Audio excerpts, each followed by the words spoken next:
Here she comes. Oh, that was a great bath, I tell you. Right. Huh? Oh, tell you what, that gravelly stuff you got was great for exfoliating the skin. Oh, I'm all invigorated. You scuttering gobsheen. That's Pox's cat litter. Huh? And it needed changing. Oh, Jesus. I thought it was some sort of sand and seaweed concoction. Podge, if you don't mind me saying, when's the last time you had a bath? Baths are for ponces and lady men. They're just an excuse for playing with yourself. Oh, they are? Yeah, all that warm water slushing around your gels, a bar of imperial leather between your cheeks. Oh, I must clean down there, you pervo. Then you get out and buff yourself down with a towel, puff yourself up with talc, and the next thing you know, you're giving yourself a pubic trim. Oh, I'm going back in. Stop right there, Rodrigo Leprosy, or that bath might become your coffin. What are you scuttering on about? Let me tell you the tale of Endemy Shank, a medical student from Big Arse Ladies, Lima, Peru. He came to study in Dublin. It was his final year in genetic science, and by all accounts, he was a bit of a genius. The trouble was his classes were beginning to bore him. The rest of his class were too slow for Enda, so he decided to do some extra experiments of his own back at his flat. Come here. Did he experiment on his own geneticals, or did he experiment with some ladies? Genetics is the study of the very fabric of nature, not your fiddly bits. Did he do the old human ear on a mouse one? That was old hat to Enda. Sure, he'd grown a nose on an owl, a foot on a dog, and his best ever was a lad on a lettuce. Now that's progress. But hardly ethical, Podge. Ethics me arse, Rodge. In Enda's eyes, he was the new creator. Enda reckoned within 5 years he could grow a whole human body from scratch. Jesus. Did he ever show anyone his lettuce lad? God, no. You'd be locked up for abusing the strict genetic codes of conduct. In fact, Enda was very careful to dispose of any evidence. Then one day, his meddling ways caught up on him. He was sitting on the bog reading New Scientist when he heard a scraping. "Bloody rats! I must call the landlady," he shouted. He followed the scraping across the bath and looked down the plug hole. And what he saw shocked the life out of him. It was a large eye. From his experiments? Yep. Problem was, it winked at him. Jesus. There was something very alive in Enda's pipes. And then it spoke. Spoke? Yep. Hello, Enda. I've been listening to you for months now. I thought it was time you met your creation. Enda was stunned as a bony digit crept through the plug hole. Over the next few weeks, Enda engaged the company of the pipe creature. Oddly enough, they supported the same football team. Everything was fine up until Enda met the girl of his dreams. But how would he explain the abomination in the bath? Enda had a plan. That very evening, he told the creature that there was a good film on the TV at 8 o'clock. I'll be here, said the creature. Anyway, as the film began and the eye was looking out the plug hole, Enda emptied a full bottle of sulfuric acid on top of the eye. "Ah!" it said. The ruthless bastard. Why did he do that? I thought they were getting on great. Well, the bathroom was a bit tight for 3 to shave. 3? Yeah, and his new girlfriend was moving in that very evening.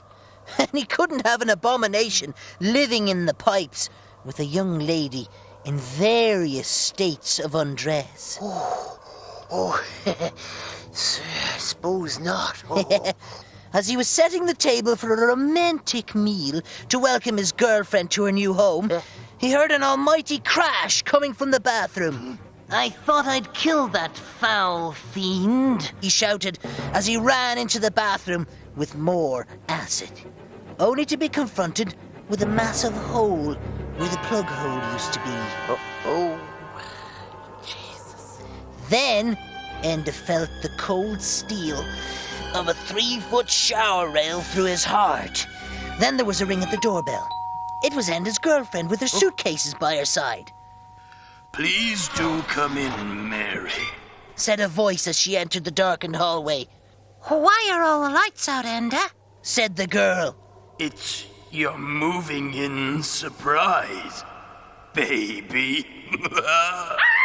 And she screamed as a hideously deformed Enda lunged at her. But wait, wasn't Enda in the bathroom with a pole through his chest? Oh, he was. What she saw was the creature from the pipes that just happened to be a genetically mutated Enda, made up from the soup of his experimental concoctions and the DNA from the cells of skin that he had shed during 3 years of baths. Unknown to Enda, he had advanced genetic engineering forward a decade, but that didn't matter as he lay skewered to his girlfriend on the bathroom floor. But, what about the monster? They never found it. It makes you wonder when the pipes start creaking. I tell you what, But- I don't want some lad stuck in my waste pipe. I think you might want to rephrase that, Rodge. Huh? Oh. Yeah. Oh, Oh dear. oh.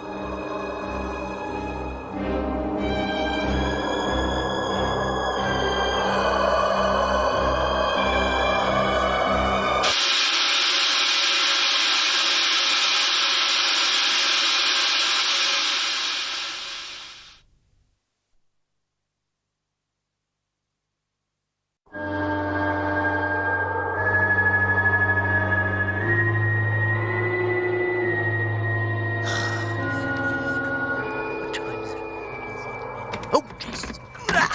I'm off out. Hey, where are you going? Huh? I'm going off to meet a prostitute. What have I told you about hooers? Ah, I don't care. I was talking to her on the phone, right? Oh, were you? she says I can meet her every Monday night. But hooers cost a fortune. Apparently. Well, I got mine for a flat fee of £52 for 14 weeks. Well, that's a bit pricey. Must be high class. Must have all her own teeth. Yeah. For that money, I reckon I'll be able to take me trousers the whole way off. So, where are you meeting this goose? Oh, down the night classes. Oh. They're doing night classes in it. Yeah. This one says she teaches prostitutes. She She must be good.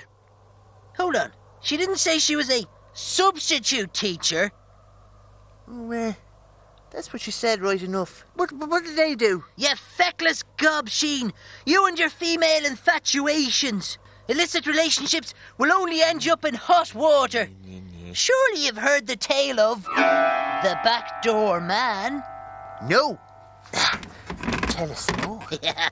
The new housing development of Go Down on Me Crescent had just been completed, and all the new neighbours began moving in. One of the first were Flush and Nuala Lavatory. Decorating, love. Not with me bleeding back. See, I know I'm happier with the remote control than the paintbrush. Flush would say. After a couple of weeks, Nuala had most of the decorating done. It was only then that the lavatory's new neighbours arrived on the estate. Let's go round and say hello to our new neighbours. Nuala said. Flush wasn't so keen. Feck the neighbours. Once they don't have any dogs dumping on me garden, or children for that matter, we'll get on grand. He said. So, he wasn't a very social animal then. No, not really, no. Well, not until he first clasped eyes on his new neighbour, Sheila Feelit. She was a bit of all right. Jesus, we can certainly give her a hand. He thought to himself. Come here. Was she sex on legs, was she? Oh, yeah. She had the full four courses with tea or coffee and a complimentary mint. Was she 6.5 on the old Richter scale? Absolutely. And Flush had a sudden change of heart. I'm feeling fierce neighbourly, he said to Nuala. Let's meet these new neighbours. So they invited themselves in next door. Right. He couldn't keep his eyes off the neighbour's wife, and she didn't seem to mind. During the small talk, it became pleasantly apparent to Flush that his wife Nuala and Finbar Feelit, next door's husband, both worked Saturdays, leaving bored housewife Sheila and randy neighbour Flush to their own devices. Oh, I see, Would Flush be round to mow Sheila's lawn, huh? Plant some seeds, huh? Lend her his hose, huh? Yes, indeed. Yeah. As soon as Nuala and Finbar left for work on Saturday morning, Flush was around there like a hot snot. Neither spouses suspected a thing. It was the perfect dangerous liaison. Then one Saturday evening that summer, by coincidence, Finbar and Nuala were both getting a half day from their Saturday work. Nuala suggested inviting the next-door neighbours around for an impromptu barbecue. Nuala went in to get some jacket potatoes and returned with a shotgun. Shotgun? Yep, Did she know about the husband and your one? she did, and she was very upset. She said, You bitch! and blew Sheila away. Then she turned her gun on the horny husband, but Finbar intervened. There was a struggle, and Nuala let off a second round, killing poor Finbar. Then, lucky for Flush, she broke down crying. Jesus, you stupid cow! You've killed the bleeding neighbours! What's the Residents' Association going to say? Flush shouted at her as he grabbed the empty gun off her. He left his wife a sobbing wreck. Don't worry, love, I'll explain it to the cops. We'll take it from there. He said. He left her and ran to the cop shop. My wife's gone bleeding mental and killed the neighbours. The cops arrived at the scene to discover only one body. Sheila's. One body? Gee, what's going on? Well, that's what Flush was trying to figure out. All that was left was one body, a gun with only his fingerprints all over it, and his blood-sodden T-shirt. Then his neighbour Finbar and his wife Nuala arrived in wearing their work clothes, neither claiming to have any idea what was going on.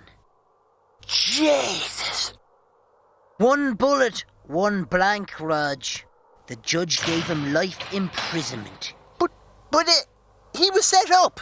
Yeah, and poor old Flush had never thought that his wife and his neighbour would fall in love and plan the perfect murder. Jesus, that's some sting, huh? Yeah. Trouble is, Rodge, some people never learn. Flush Lavatory is still a backdoor man. But how? You couldn't get it. You said he got life imprisonment. I know he did. Oh, backdoor man, huh? In the prison, Oh, huh? stop. Oh, it doesn't bear stop it. thinking about. Oh, no, not at all. They say you're never lonely in prison. Oh, Jesus, not at all. Not unless you were very stuck. Huh?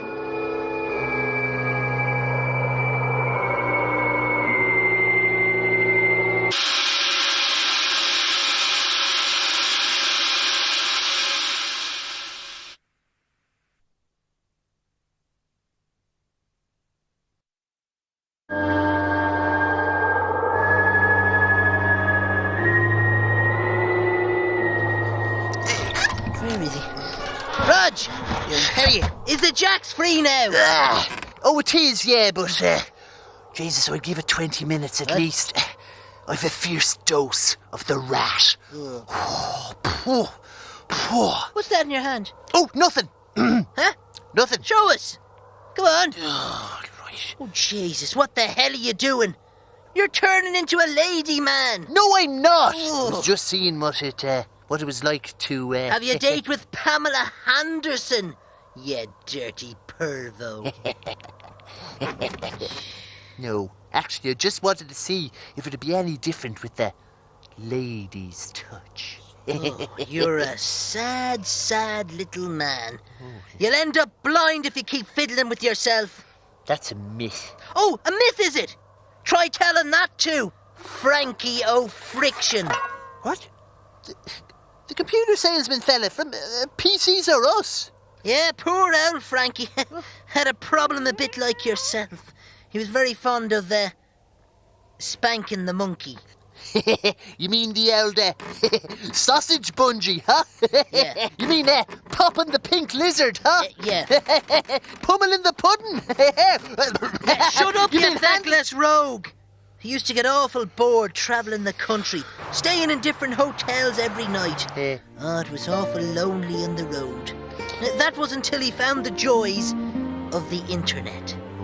In fact, after a couple of weeks, he couldn't wait to log on in his room to a saucy site. Like what? Like what? Oh, there's millions of them on the net. Millions of them.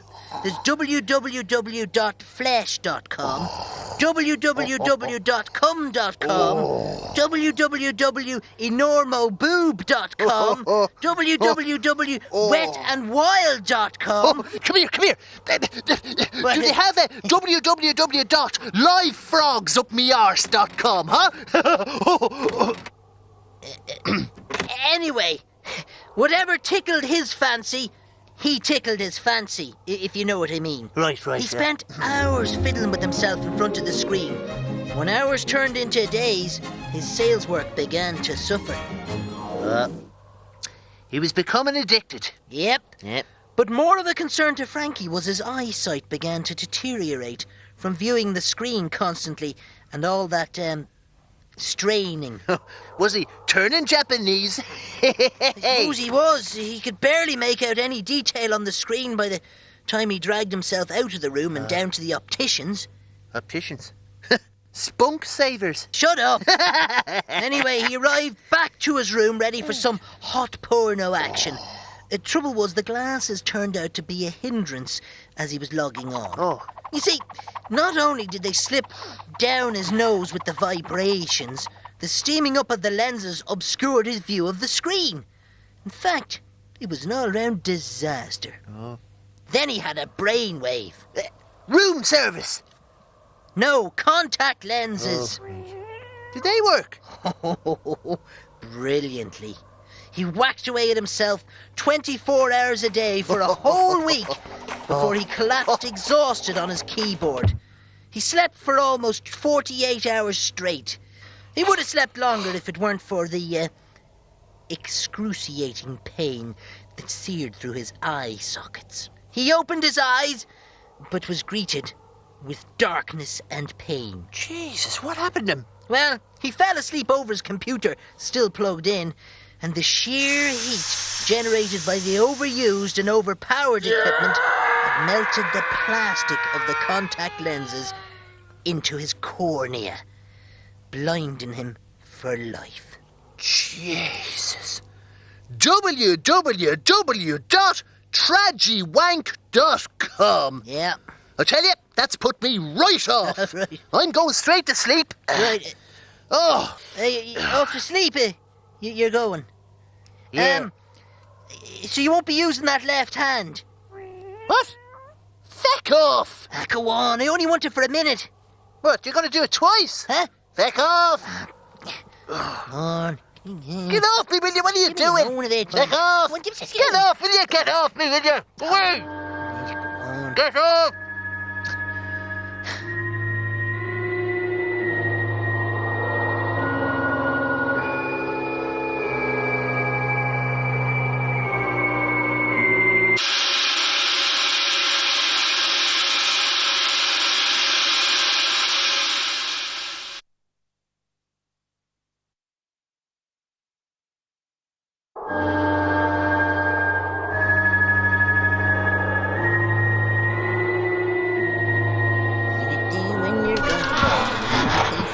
How you doing? How'd you get on? Grand. I got a hole in one. And the golf? Shut up, you gobsheen. Make me some tea.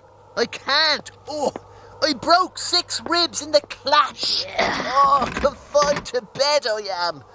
Tell you what, though, I was thinking of taking up golf like yourself. Bit more sedate. And a way of climbing the social ladder. Right. Tell you what, put my name down for membership, will you? No. You've got to understand, Rodge, we can't have scum like you in our golf club. And besides, you're wrong. Golf was one of the most dangerous sports ever. More people have died on golf courses in Ireland than in the whole of the famine. What are you scuttering on about? Have you not heard of the tale of Glen Gobble Golf Course? There was a property developer called Jimmy Eastwood. They called him Clint because he was a bit of a cowboy. Oh, he used every trick in the book to acquire plots and property, with the brown envelopes being dropped off left, right and centre, and all kinds of skullduggery. Like what? Well, one of his favourites was reading the obituaries, then landing on the widows the morning of the funeral. This place is too big to manage on your own, love. I've someone interested in buying. Of course he was the buyer, and got the place for a steal. Ruthless bastard. So one day on his travels, he happened upon a large field at the base of Hairy Mound Mountain. And he was hit by his best ever idea. The perfect golf course. He immediately made inquiries and found out that Patch Keogh owned the land. I'm here to buy your land, Farmer Keogh. Clint said. It's not for sale, Replied Patch. Everything's got a price, Mr. Keogh. Said Clint as he opened a case full of money. I'll never sell it. It's not for sale, He shouted after Clint.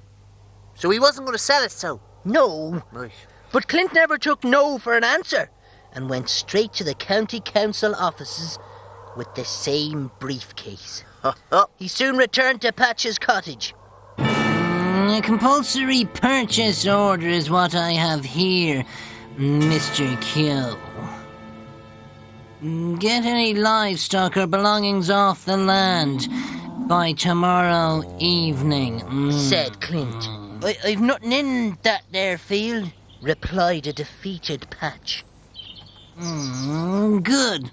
The county council have given me the authority to put a road through that field. A road to where? Asked Patch. A road to the clubhouse of the Glen Gobble Golf Course. I'd invite you to the opening, but I don't think you'd fit in. Laughed Clint like a cat who'd got the cream. but that field's not up. Patch went blue in the face and dropped dead before he could finish his sentence. 6 months passed and the golf course was nearly completed. Clint had invested millions. He even had the course designed by a famous golf pro.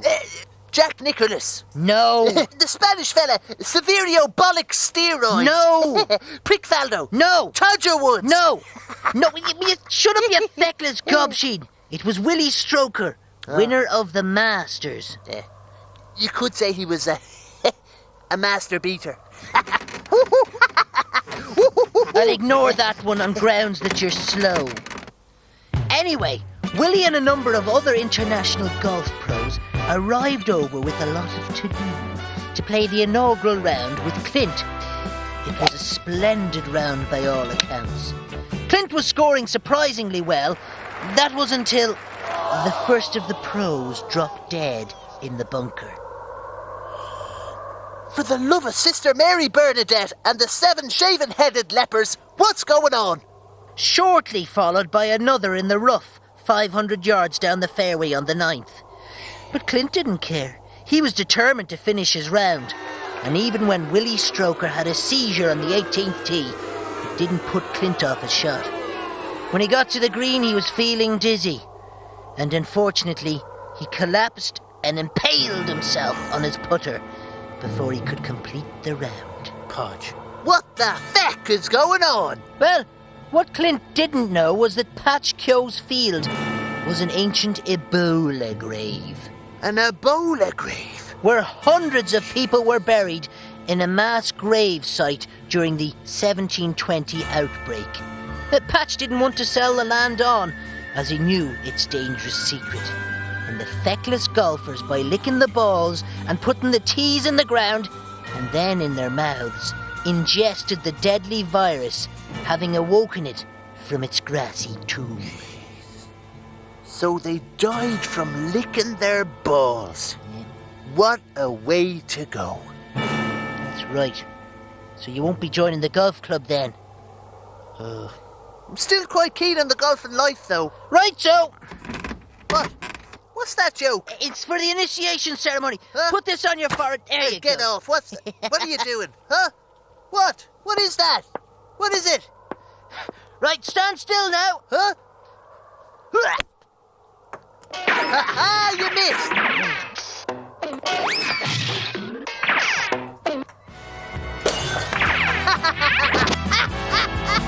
Hole in one.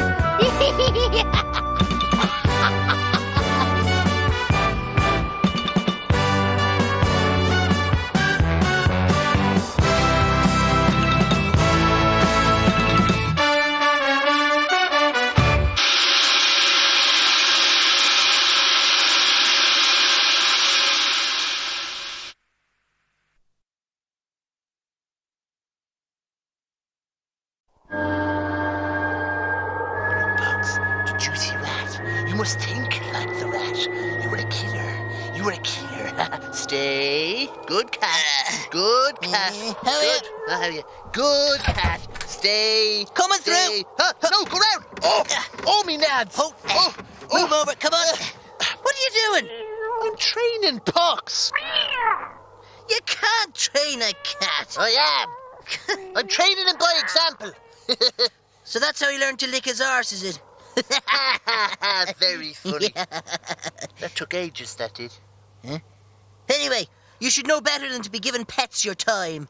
Next you'll know it, they'll be taking over your life. Like Mad Dog Maguire. Never heard of him. He was an infamous bollocks and ex-gangland thug, you know. In fact, for 20 years, he was the fishmonger's right-hand man. Fishmonger. Yeah. He used to gut his victims. Yeah, from gill to gullet. But once the fishmonger was eventually hooked by the authorities... hooked? Never mind. Mad Dog decided to get quiet. So he bought a house with what was left of his spoils, and he and his beloved dogs moved in. They were vicious, untamed beasts that he shared his house with, and it wasn't long before the neighbours started complaining. Head of the Residents Association was a man called Pascal Wrench. He called to Mad Dog's house to put in an official complaint about the incessant barking and filthy condition of his house. Hello, Mr. Mad Dog. I'm from the Residents Association. I was wondering if you wouldn't mind... Mad Dog looked down at him and said... Take this to your residents association. Oh. Did the neighbours not call the guards, though? The guards were dying to get him. But the thing is, he hadn't broken any laws. And until he or his dogs did, there was nothing anyone could do. You see, one day he got up and the dogs were gone. They had escaped from the backyard. He was mildly concerned, but couldn't be bothered his hairy arse to do anything about it. And lo and behold, the dogs returned that evening. He was about to give them a good hiding when he discovered the dogs had dragged something back with them. What was it? A body. For the love of St. Dolores and the Cranberries, the dogs had slaughtered some poor bastard. Not just some poor bastard, it was Pascal Wrench from number 7. Jesus! The Residents Association fella. The cops will have a field day. Well, now, a lesser man would have shot himself, but Mad Dog had been in trouble before. There's always a way out.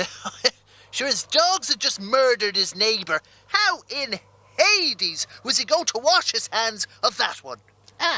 Washing was exactly what he was going to do. Hello, you've lost me. Mad Dog had a plan. It was simple. He was preparing Mr. Wrench for a second encounter with his death. He washed the corpse's hair, cleaned his nails, stitched up any puncture wounds inflicted by the dogs, and redressed him. What the hell was he at? He waited until it was dark, and then he brought the body and an empty bottle of whiskey and set the corpse in a drunken position on the steps of number 7. It was a great plan. Mrs. Wrench would find her husband dead on the doorstep in what appeared to be death by alcohol poisoning, absolving him and his dogs of any of the blame. A good plan. Yeah, it was a great plan. The cops called to Mad Dog's door the next evening. Ah, good evening, Mr. McGuire. Did you hear that Mr. Wrench from number 7 was found dead on his doorstep this morning? The cop said. Isn't that a feckin' tragedy? Well, I won't keep you, guard. Mad Dog replied, calm as you like. It's Lieutenant Luke Ladd from Leitrim CID, said the detective. You see, the thing is, Mr. Wrench died 3 days ago, and in accordance to his wishes was buried in his back garden under his prize rhododendron bush. Mad Dog flinched slightly. Yes, Mrs. Wrench dropped dead when she saw him. It appears some sick bastard dug the husband up, washed him down, and took him out for a night on the town, and placed the corpse on the front doorstep. The detective told him. So the dogs dug up the body, and he'd gone to all that trouble for nothing. That's right. What did Mad Dog do next? Well, he knew the guards had nothing on him. Well, there goes the neighborhood. He replied and slammed the door on Lieutenant Luke Ladd. Then he went out to the back and shot his dogs. All within the law, mind. Your dogs are only trouble. Yeah, that's right. Get an old cat any day, huh? Huh? You little bugger. You little scutcheon. Huh? You little names-ridden flea bag. Huh? Oh, here, watch this. Ready? What do you... Here, fetch! Come on, you devil. Will you look at that? I've Here, never seen Look at that. the likes of that Come on, in you all little me devil. life. Come on. Look at Give us that rat. got- Give us that rat. Come on. Give it to me. Here. No, give it. Here, will you? Give it. He's not. He doesn't seem to be cooperating. Rodge, I don't mean to poo-poo on your training scheme here. There's only one way to get a stubborn animal to drop a rat.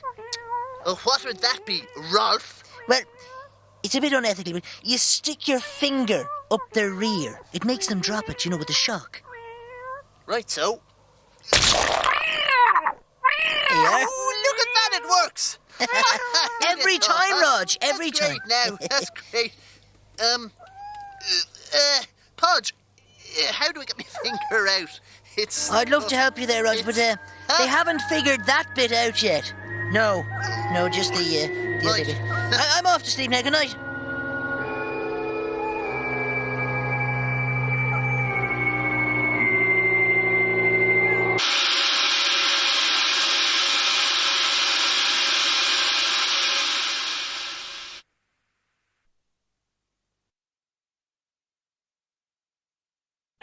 Or at least in the morning. Ballydong Radio. Long way. The hot sounds of Ballydung Radio. Yes, a reminder here from Sister Clitora that there's been an outbreak of head lice in high babies, and that all parents have a responsibility to have their children's heads shaved and tarred for school tomorrow morning. Oh, and note here from Jimmy Dorgan, he's found his leg. Over to Rodge now for the latest weather. It's mild. Of course, it's a special day here on Ballydung Radio. Our sponsors, the Screw You Porno Shop, are celebrating 17 years in business. Father Flange has been down giving a blessing, and the first 5 listeners into Screw You to shout, "I've got a raging horn," will get a free copy of Butt Specialist. And if the gang are listening down there, don't forget my special package. Huh? Oh, right. Could you throw in a copy of Trollops on Tractors? Naked Bungee Babes. Oh, Jesus. And a copy of Naked Bungee Babes. But now, here's a song from Ballydung's favourite sons done good, Fester and Ailin, This one's entered the British charts at number 184. Wonder lads. It's a song about our very own porno shop. From their new album, You'll Never Be Lonely in Prison, here is Ireland's first pornography shop.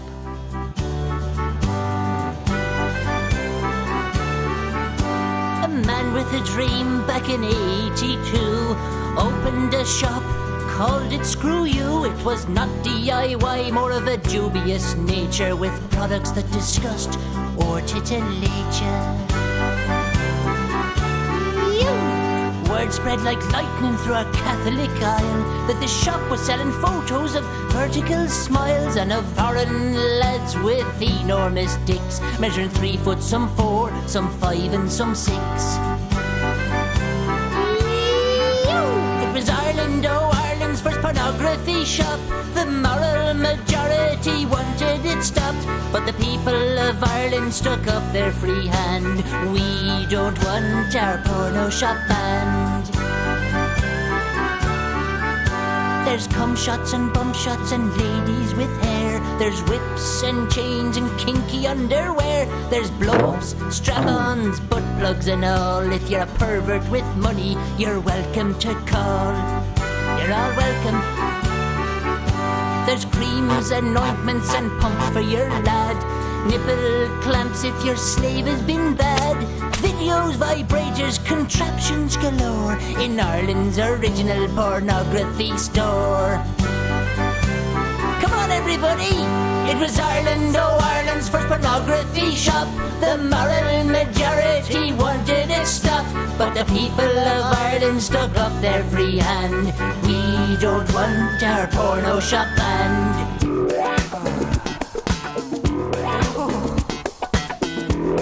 If you come down south, or you're taking it up the north, if your nun is getting on, or you're into water sports, an uphill gardener from Glasnevin, or a snake from Salt Hill, or if you're simply into licking toilet seats, we've something to fit the bill.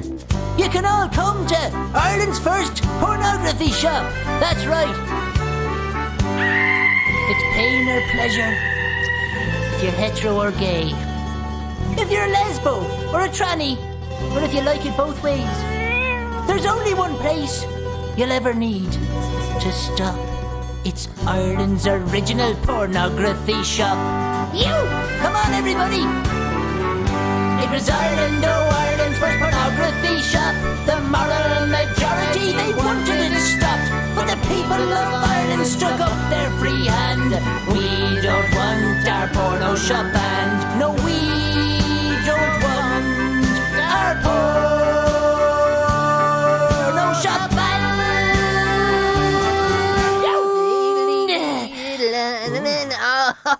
That was great, folks. A bit of history there, listeners. They have a great turn of phrase, do Festernalen, you know. If you're a fan, of course you are. We certainly are here on Ballydung Radio. Here are the Festernalen tour dates. Right. Saturday the 3rd, Wankelstown Community Centre. Monday the 5th, Madge's Honeypot, Fiddler's Minge. Tuesday the 6th, the boys are appearing at Dunnish Shite, and there's a free supper at that gig. Very good. Wednesday the 7th, the boys will play at the Pubicon Creamery Charity Night, and all proceeds there go to the Butter for Lepers Fund. Very good. Finally, on Friday the 8th, the Sunday the 11th, it's Ballybollock Seaside Festival. And the bill also includes support from the local hardcore rap group, the Slut Puppies. And the donkey roast here is at 8 p.m. Fun there for all the family. Very good, very good. Thank you there, Rodge. But now more music here on Ballydung Radio. The singing surgeon himself, Ambrose Macaulay, and You're Like My Anchor. Fucking mighty man. Load of shite, that song. We're not on, are we? We are. Okay, the red light's on still. Okay. Shite. Very good. Which one is it? Don't turn it on. You are like my anger. You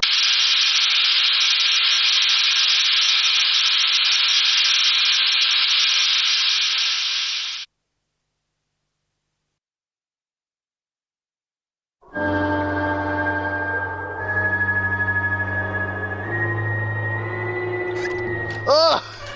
Is it yourself? Oh! Thank God. Good man. God, I'm home. Oh, oh, You got the shopping? Huh? Oh, jeez. Yeah. How'd the operation go? Oh, I tell you, wait till I tell you the whole thing. It was shocking painful. It was a terrible mix-up, Podge. Yeah, right. Yeah. Terrible mix-up. Yeah. Yeah. I had to walk here the 15 miles from the hospital, by the way. I thought you were going to come and pick me up. Yeah, well, I was going to, but I couldn't muster up the enthusiasm. The doctor said, I might want to take up some light exercise. Right. No, and get a bit fitter. Uh-huh. The doctor's wife, she does a bit of Irish dancing. Right, yeah. Thought I might give it a go. Irish dancing? Huh?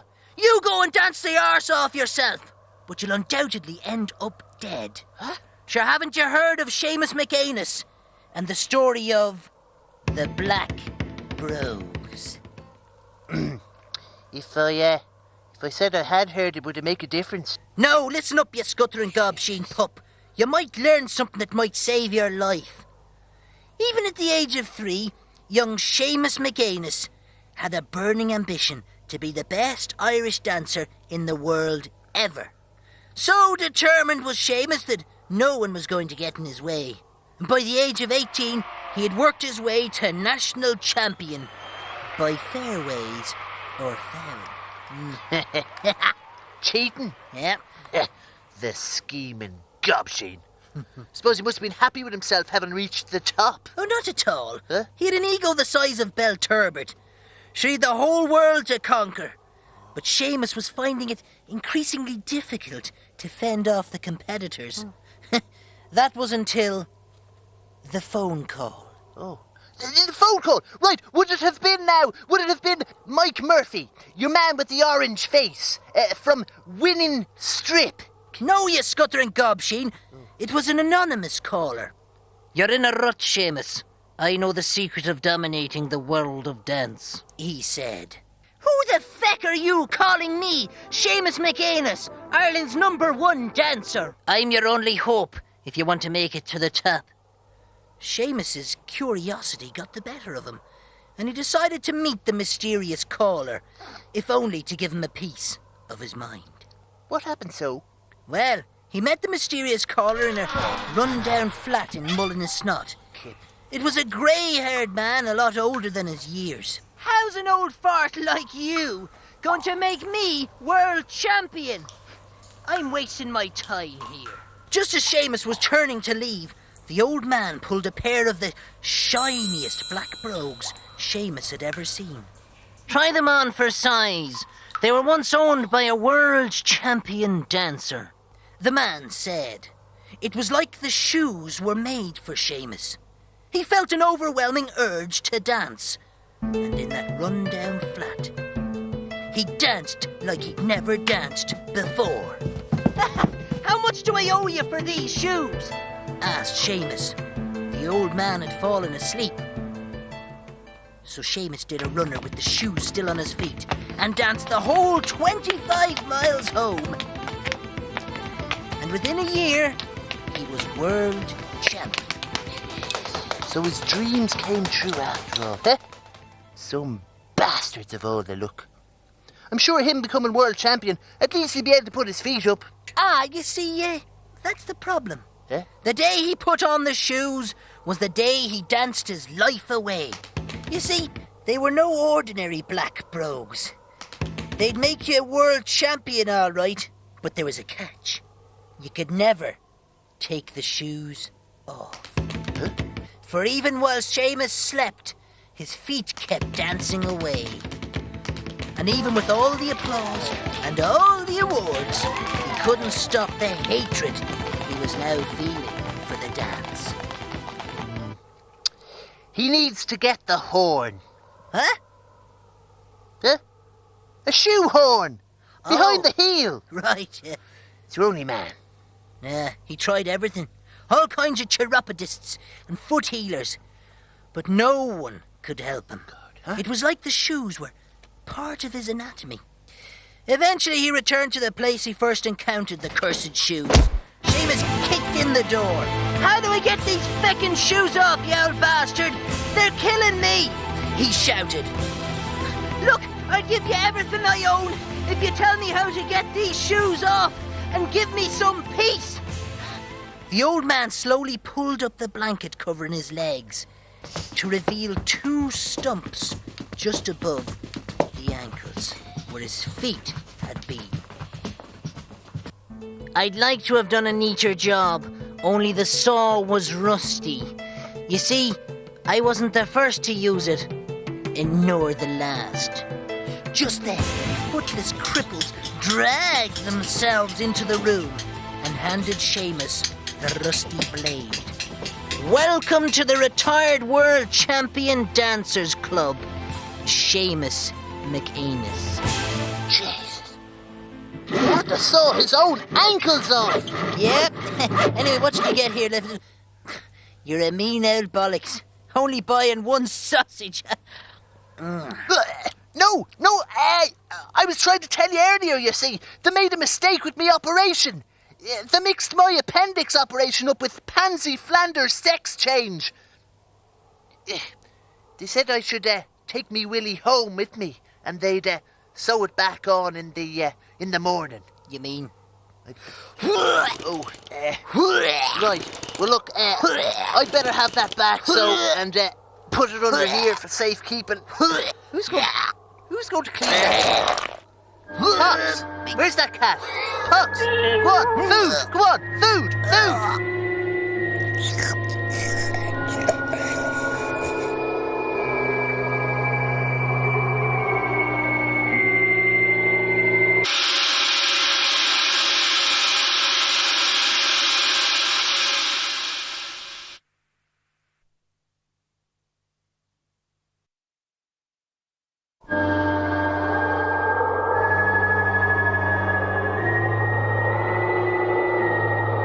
Where have you been? I went to the Big Smoke, to the supermarket. You went to Mullingar to the supermarket? Yeah. Are you sick or excited or what? Huh? Sure everyone knows the dangers of mass shopping. Oh, yeah. Mass shopping, yeah. Right enough. There was a bit of trolley rage in the toiletries aisle. Feck, that is not the toiletries. It's your feckin' life you should be worried about.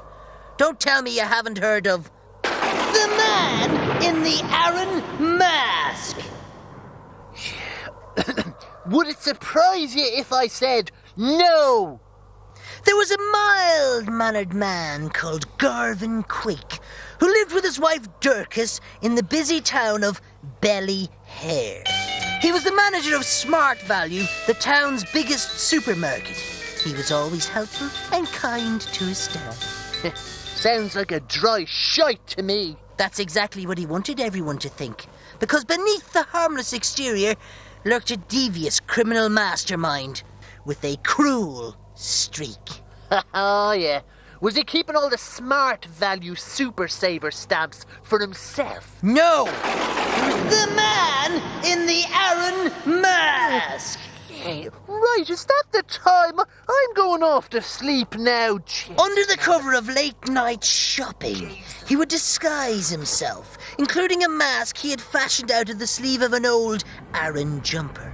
And when the opportunity arose, he would sneak out of his office and prey on unsuspecting shoppers. What he did was hide under people's cars, and as they got out of their car, he would slice through their Achilles tendon with his trademark carpet knife, so they couldn't run away. Then he stole their wallets. Devious bastard. Yeah. Sure, he'd be on good money. What would he be bothered with the contents of a few wallets and purses for? It wasn't the money that got his juices flowing. It was the thrill of the slice. And when he got his first newspaper headline, there was no stopping him. Newspaper headline? Yep. The man in the Aaron mask was quickly gaining a nationwide reputation, and Garvin thrived on the publicity over his creation. Then one day he was watching the news. Dun, dun, diddle, dun, diddle, dun, dun, dun. The man in the Aaron mask has killed for the first time. He slit the throat of a young banker. Diddle, dun, dun, dun. News just in.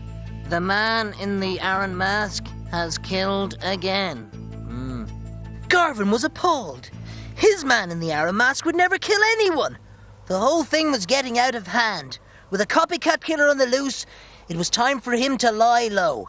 He hid the mask in the usual place, beneath a loose floorboard under the stairs. So, did the copycat killer keep killing? Yep. Thank you, Grania. The man in the iron mask has struck again. Police are stepping up their investigations. A month had passed since Garvin had put his mask away, and 3 more murders had been attributed to his alias. Then there was a knock on the door. Hello, Mr. Quake. Lieutenant Larry Ladd from Leitrim CID. Said the officer. We'd like to look around. It's purely routine. Garvin was caught on the hop. He just prayed they wouldn't look under the stairs. Don't forget to look under the stairs, lads, said the detective.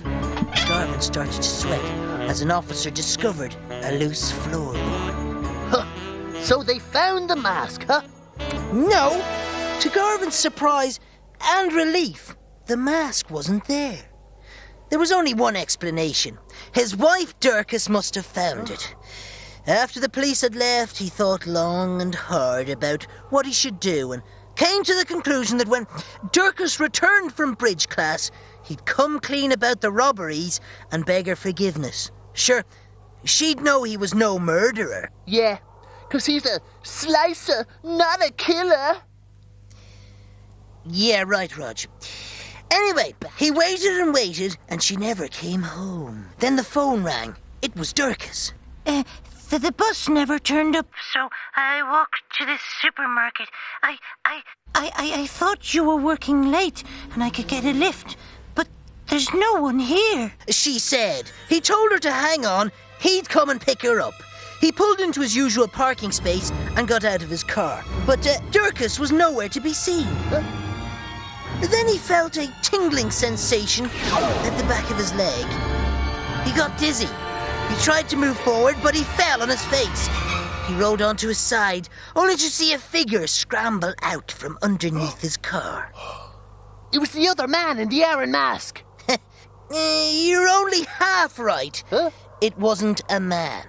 You see, unbeknownst to him, Durkis was the copycat killer. And to Garvin's horror, not only was his sweet wife an accomplished slicer, but an expert body dicer. With a final flash of steel, she slit his windpipe and left him dead in the car park. Another victim of the notorious man in the iron mask. But it's a woman. You know that, she knows that, but the cops don't know that. And that's why she's still at large. Still at large, you say? Yeah. You mean she could be... Yeah, look, what overpriced rubbish did you buy at the supermarket anyway? Oh, I only went for the bargains. Yeah, Right. yeah. A £1 coin is all I spent. A pet? Yeah. On what? On one of them big supermarket shopping trolleys. You know the ones with the funny wheels. Yeah. I thought it'd be ideal for transporting Granny down to the Black Mass. Oh, did you? And it'll save the mess on the car seat, you know? You're some feckless rogue. Huh?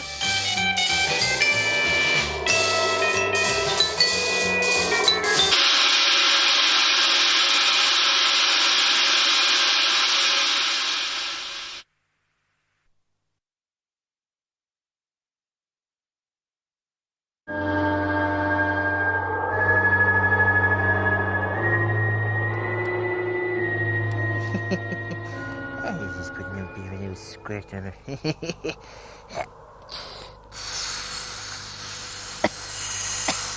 But oh, Jesus, Mary and Joseph on a bike. What's that vile stench? Oh, that's great. Huh? What is it? Oh, it must be working so. You're not supposed to like it. It's only for the ladies. Apparently it gets their juices flowing. I know what that is. It's one of them sex sprays. Were you over at that porno shop in Bugger Hill? No, it's mail order. It's called 69. makes the ladies mad. Yeah. You go ahead and spray yourself with cat piss. Huh? But remember this. Using unnatural methods of attracting the opposite sex may result in death. Feel another one of your tales coming on. Well, you be right, and you do well to listen carefully, you heathen pup. Willie Shaven from Cross Dress Pass was a decent enough stick, but like yourself, couldn't interest a woman. What's a nice way of putting it? Oh, yeah. He had a face like a slid-in shite. Anyway, one day he spotted a woman in the village. She was a vision. The most gorgeous woman in the country. Jesus. Did she look like a core sister? She looked like the best of all the core sisters rolled into one. But he knew she wouldn't look sideways at him. Huh? But in fairness, he gave it his best shot. I'm wondering, 'cause you're new in town, can I show you the sights? She stared down at him, cocked her nose up, and walked away. Stuck up snoot. Did he give up after that?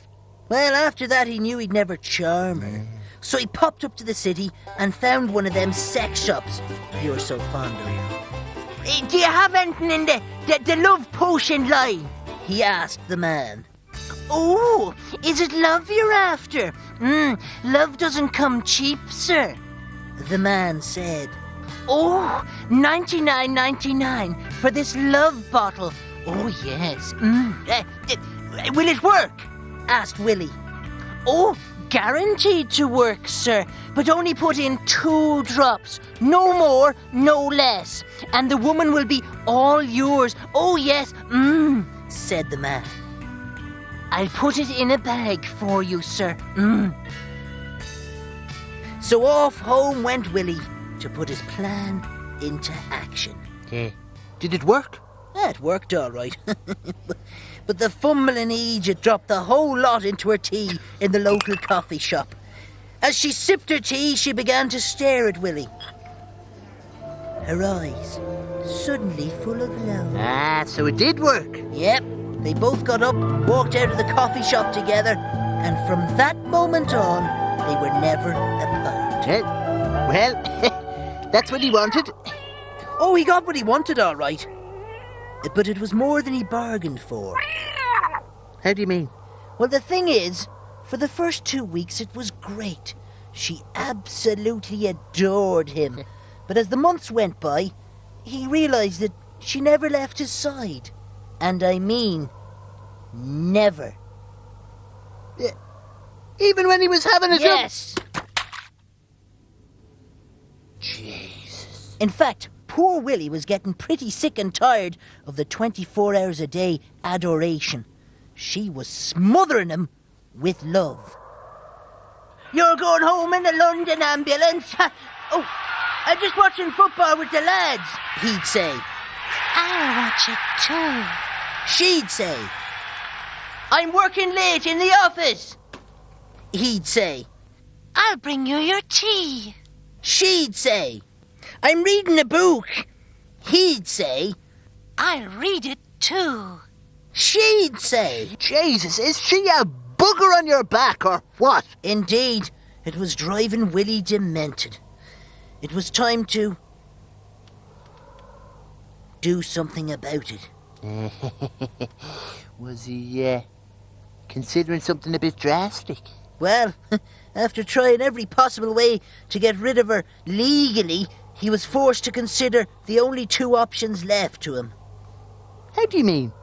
Kill her or kill himself. So, how did he kill her? Well, unfortunately, poor Willie wasn't the lady-killing type. Too long in the Cub Scouts. Yeah, so he opted for the coward's way out. One evening, when she was washing her hair, he stuck his head in the gas oven. What a way to go. Trouble was, he didn't quite go before she found him.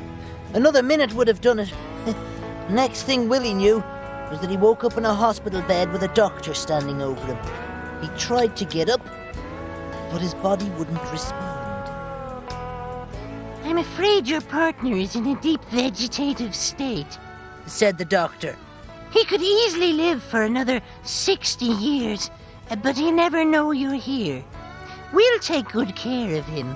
Don't worry, Doctor. I'll be taking care of my darling Willie at home, 24 hours a day, for the rest of his natural life. Willie screamed, but nothing came out. Jesus, huh? Even in death, huh? Even in death he couldn't get rid of her, huh? That's true, you know, that's the whole thing of the story.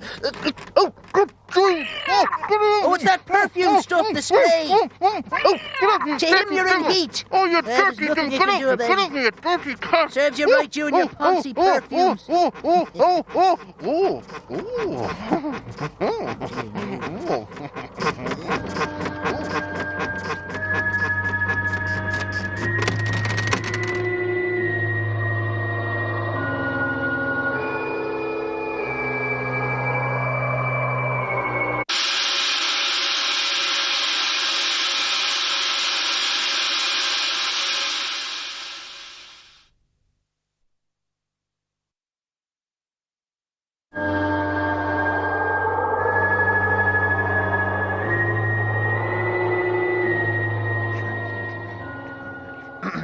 Hello, how are you? Oh, your breasts are fierce impressive, so they are. Ha ha ha ha. Right, that's that one. What riotous smut are you gawking at? Huh? It's not smut. It's a DIY lifestyle book. Right, yeah. How to Get a Ride. It's from the man who brought us the Home Sex Change Guide and Doing It With Your Dog. There's a great chapter on multiple partners. You go right ahead with your menage a trois. Oh, Jesus. Instead of garlic in it. Shut up, you bowser, you're giving me an arseache. If you keep heading that way, you'll end up no better than Larry Lang, or as he was known to his mates in the building trade, Banger Lang. He was one of them six-pack, hod-carrying loudmouth Casanova builder types. Oh, I know. The type who shaves the hair off his arse. Yeah, and it was quite a shock to his mates when he suddenly settled down with a local lass, Bridget O'Brien, who worked in the bookshop. You'd have thought a fella like that would settle down with your one. Which one would this be? You won the bookshop. Oh, right, because it could have been Nora Flaherty, the barmaid from Mullinasnot, County Galway, or Vixen Beaver, the lap dancer from Caxtown Bridge, County Offaly. What you talking about, Willis? Huh? Banger Lang had just married for the third time. Each wife thought she was the only one. The cocky bastard had a master plan. You see, the building trade can take you all over the country. Yeah. And Banger thought, why not have a few wives? A bit of variety in my stable, and they can supplement me income while they're at it. So the scuttering gobsheen had 3 wives on the go. Ha! There you are. When he wanted a quiet night in, he'd stay with Bridget. When he wanted some free booze and a shag, he'd stay with Nora. And when he wanted some private dancing and adventurous bedtime frolics, he'd call on Vixen. She sounds like the type that'd get strict on you and order you to get naked, give you a good spank and then rub beef stock cubes all over your naked flesh, then let the dogs loose. Shut on up, you feckless gimp! He'd destroy the sheets. But right enough, Banger Lang had it all. But they must have suspected something. Not at all. Huh? Banger was the king of confidence. He had every excuse in the book. I'll be back on Friday, love, he'd say. What'll I do without you at all? Listen, love, I need £50 for a pair of new wipers for the van. And they'd always give him what he wanted. Little did they suspect that he'd be using the money to buy presents for the next wife on his itinerary. Certainly worth thinking about, though. Yeah, he loved the thrill of it and was so confident that he chose to ignore the incident in the shop. What incident? What shop? Colostomy Meats in Boyle. He'd popped in for an order of ham for the lads on the site. Started chatting up this woman behind the counter. Oh, you can stop your chatterblinds right there. I know your wife. She said. Oh, it's been a while. What's her name now? Banger, for the first time, was caught out. Bridget, he hesitated. No. Said the woman. Hey, Nora! No. Said the woman. Vixen. Oh, that's her. Vixen. Oh, lovely lady. She does ballet or something. And before she'd finished talking, he'd left without the ham. Jesus. A fella like that not thinking about his meat. Well, he thought no more of it. She was just a nosy old cow. That evening he got a call from Vixen. I've got to see you tonight. I'm so horny. Ho ho ho! Super! Of course he couldn't resist Vixen's call. So he arrived all psyched up. Come here. Had you a raging horn on him, huh? You can hang a door off it, Rodge. She didn't waste any time. Before he knew it, he was spread-eagled, handcuffed to the bed. I hope you don't mind, darling. I brought a couple of friends along. Bridget and Nora. That's right. The Secret Wives Club. The jig was up. His secret was out. How did they find out? Simple. Your one from the shop found Vixen's number. After all, it was £15 worth of ham he'd left behind. Mm-hmm. So they got talking, and your one from the shop told her of the funny incident of how her husband took 3 guesses to remember her name. It only took a few minutes investigating his mobile phone bill to track down the other 2 wives. So what happened? Were they angry? Or were they willing participants? Come on, girls. Surely we can come up with some special arrangement, huh? Banger suggested. A 4-in-a-bed session flashed through his mind. No, you're too good to share, Banger. Said Nora. We'd each like a piece of you for ourselves.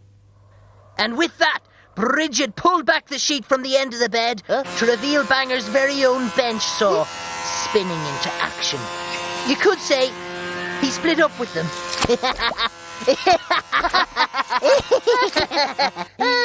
Well, if I'm not going to be a ladies' man, luckily I bought this other book. Huh? Han Solo, an out-of-this-world guide to self-gratification. Oh, geez. Take a look at that. Jesus, is that sandpaper? Well, yeah, but that's the pleasure in pain chapter. Yeah, maybe you should start at chapter 1. Huh? I'm a sad, lonely old bastard who can't even get a sniff of a woman. Feck off. Come here, wait till I show you the back. Look. Look at that, look at that. There's some inspirational material of a photographic nature. Hang on. Feckin' pages are stuck together. Probably a printing error. They're feckin' glued together. What is... Hold on. Someone's been Yes, right. Look.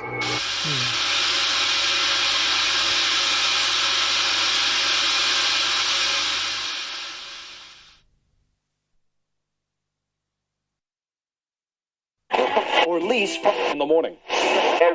Ballydong Radio! Long live! And that was the Harvest Boys there, listeners, and the Ballad of the Field Mouse. Now, all you know out there, you know how important today is, don't you?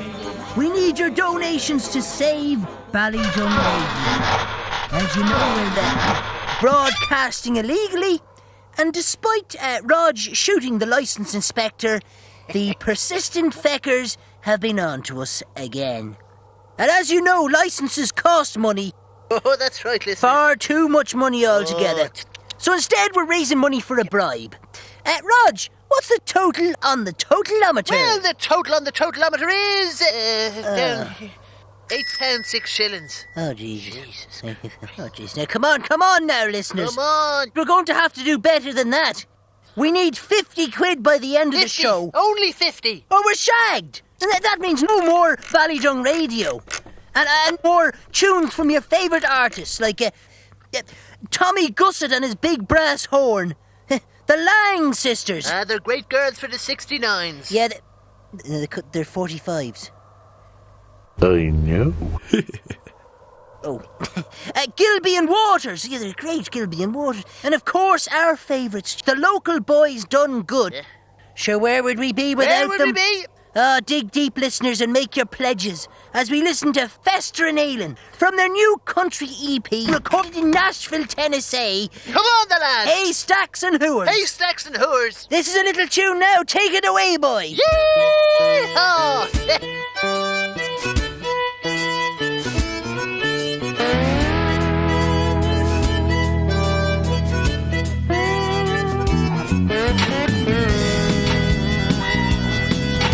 Now, son, you've done your crime.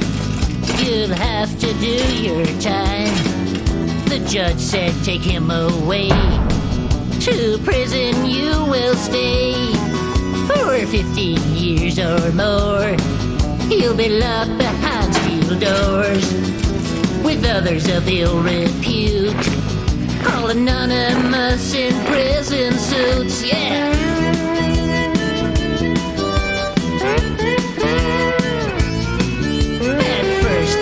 Look tall, and your heart will sink so small.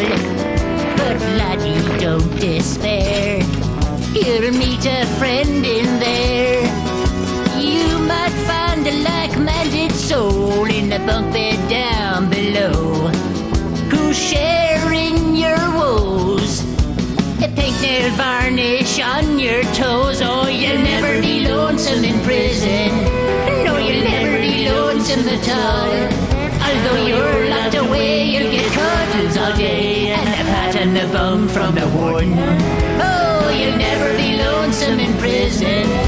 No, you'll never be lonesome at all. Although you're locked away, you'll get cuddles all day and a pat on the bum from the warden.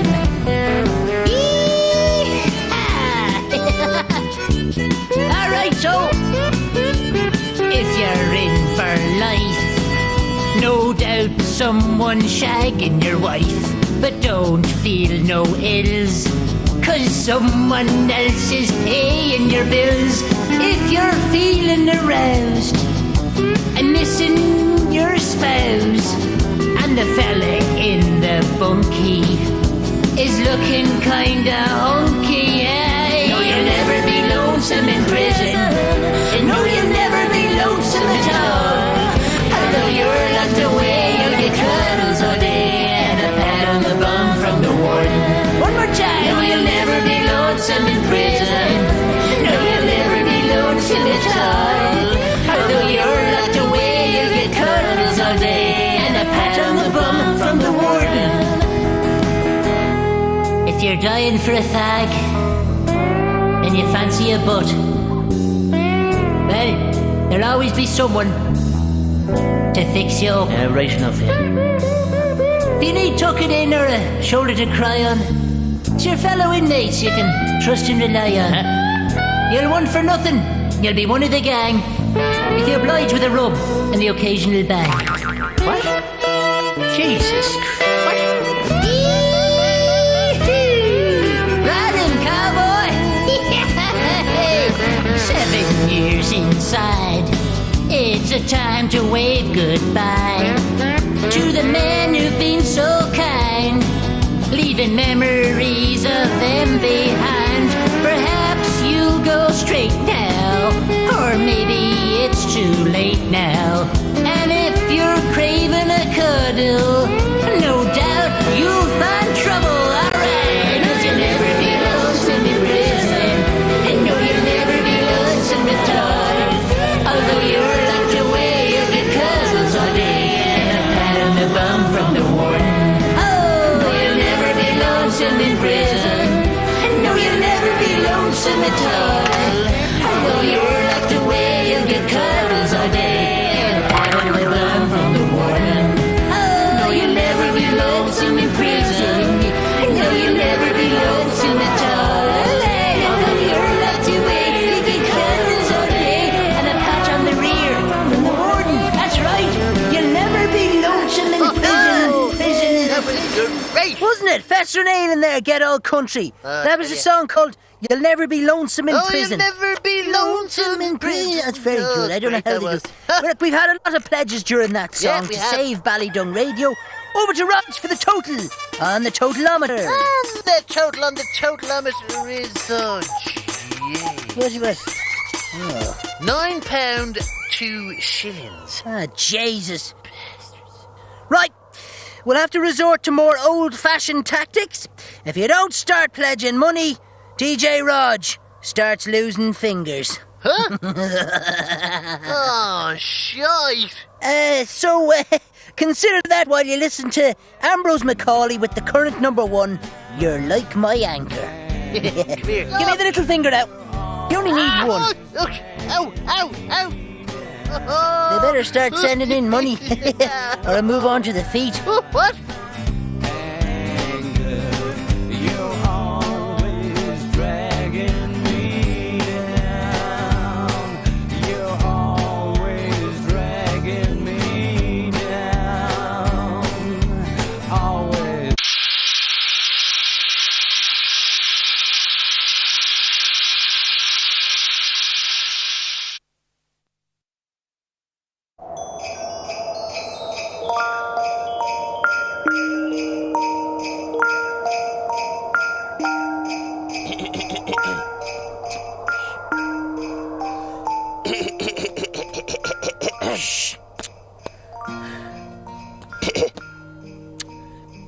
What time is it? 7:30. Oh, shit! What the? What am I, huh? You're a jumped-up pants is what you are. No, I meant me costume. God. Sadie's invited me to the abattoir Christmas party. It's fancy dress. I'm going as a lamb to the slaughter. Well, you go ahead and frolic your woolly arse down to that party, but it'll undoubtedly end in tears, as most Christmas parties do. Huh? Let me tell you the story of Rudy Member and his girlfriend, Jenny Talia. They both worked for a software company. Oh, I'm more of a hard drive man myself. No, actually, you're more of a floppy disk type. Anyway, around September one year, Jenny had a run-in with her boss, Mr. Brown. You see, a big account had been lost. Jenny, is it? Yeah. We've had some terrible news. We've lost the Figgis Cox account. I'm afraid I'm going to have to let you go. He said. Oh, but I wasn't even working on that account. She replied. Well, for my intents and purposes, you were, Miss Talia. Please clean out your desk. He said.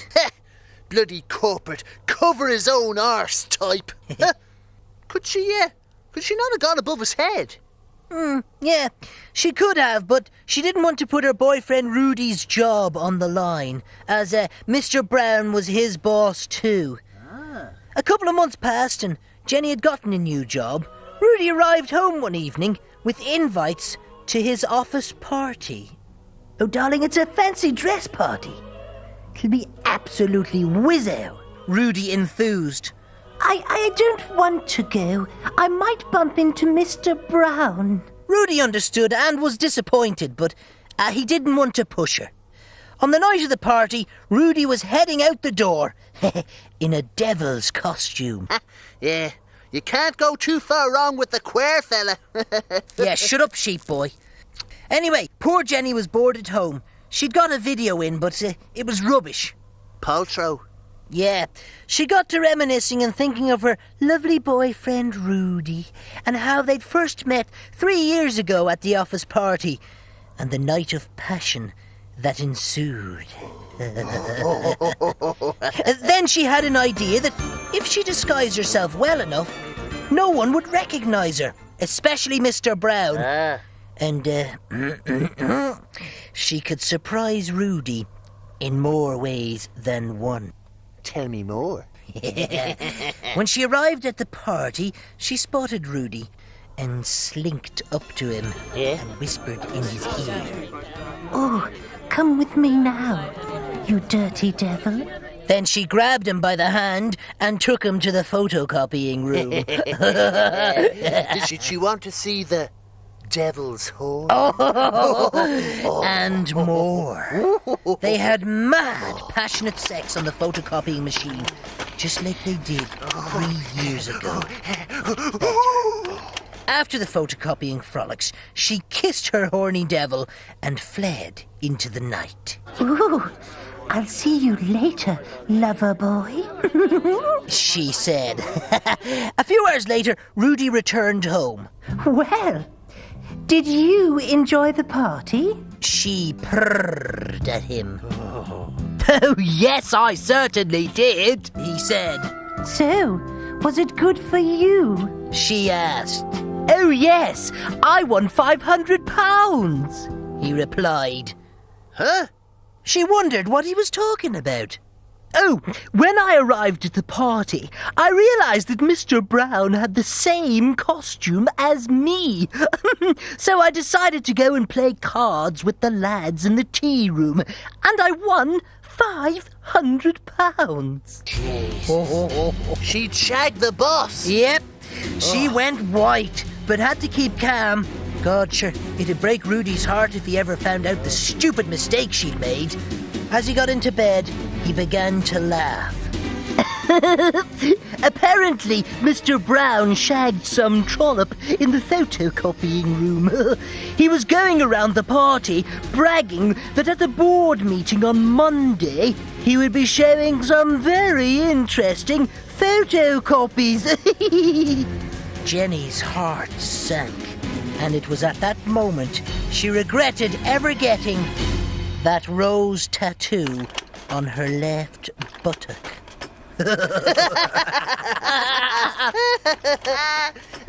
God rapid she was. Oh, Jesus, what time is it? Quick! 7:30. Oh. Wait a minute! It was 7 hours ago. Oh, silly me, I forgot to wind the clock. Oh, shite! Feck it, I'm late now. Willie Burroughs will be all over Sadie like a greased leper. Is that the fella with the combi muck spreader? Yeah, the flash bastard. I don't like him. He's got the hots for Sadie. Oh, does he?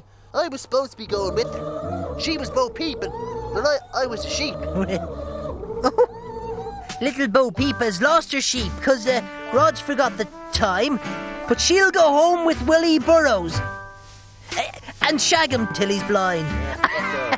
Feck off! Oh, David.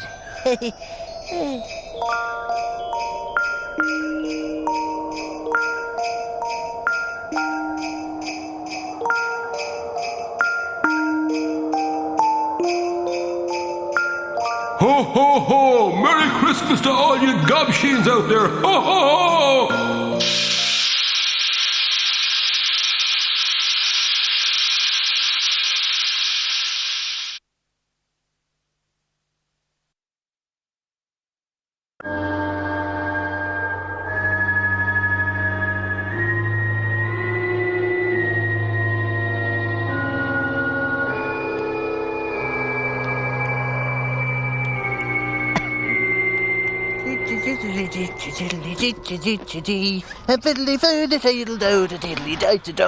Oh, Jesus. Listen, I'll tell you what, right? I'd give that 20 minutes out there, having a bit of trouble with me brown.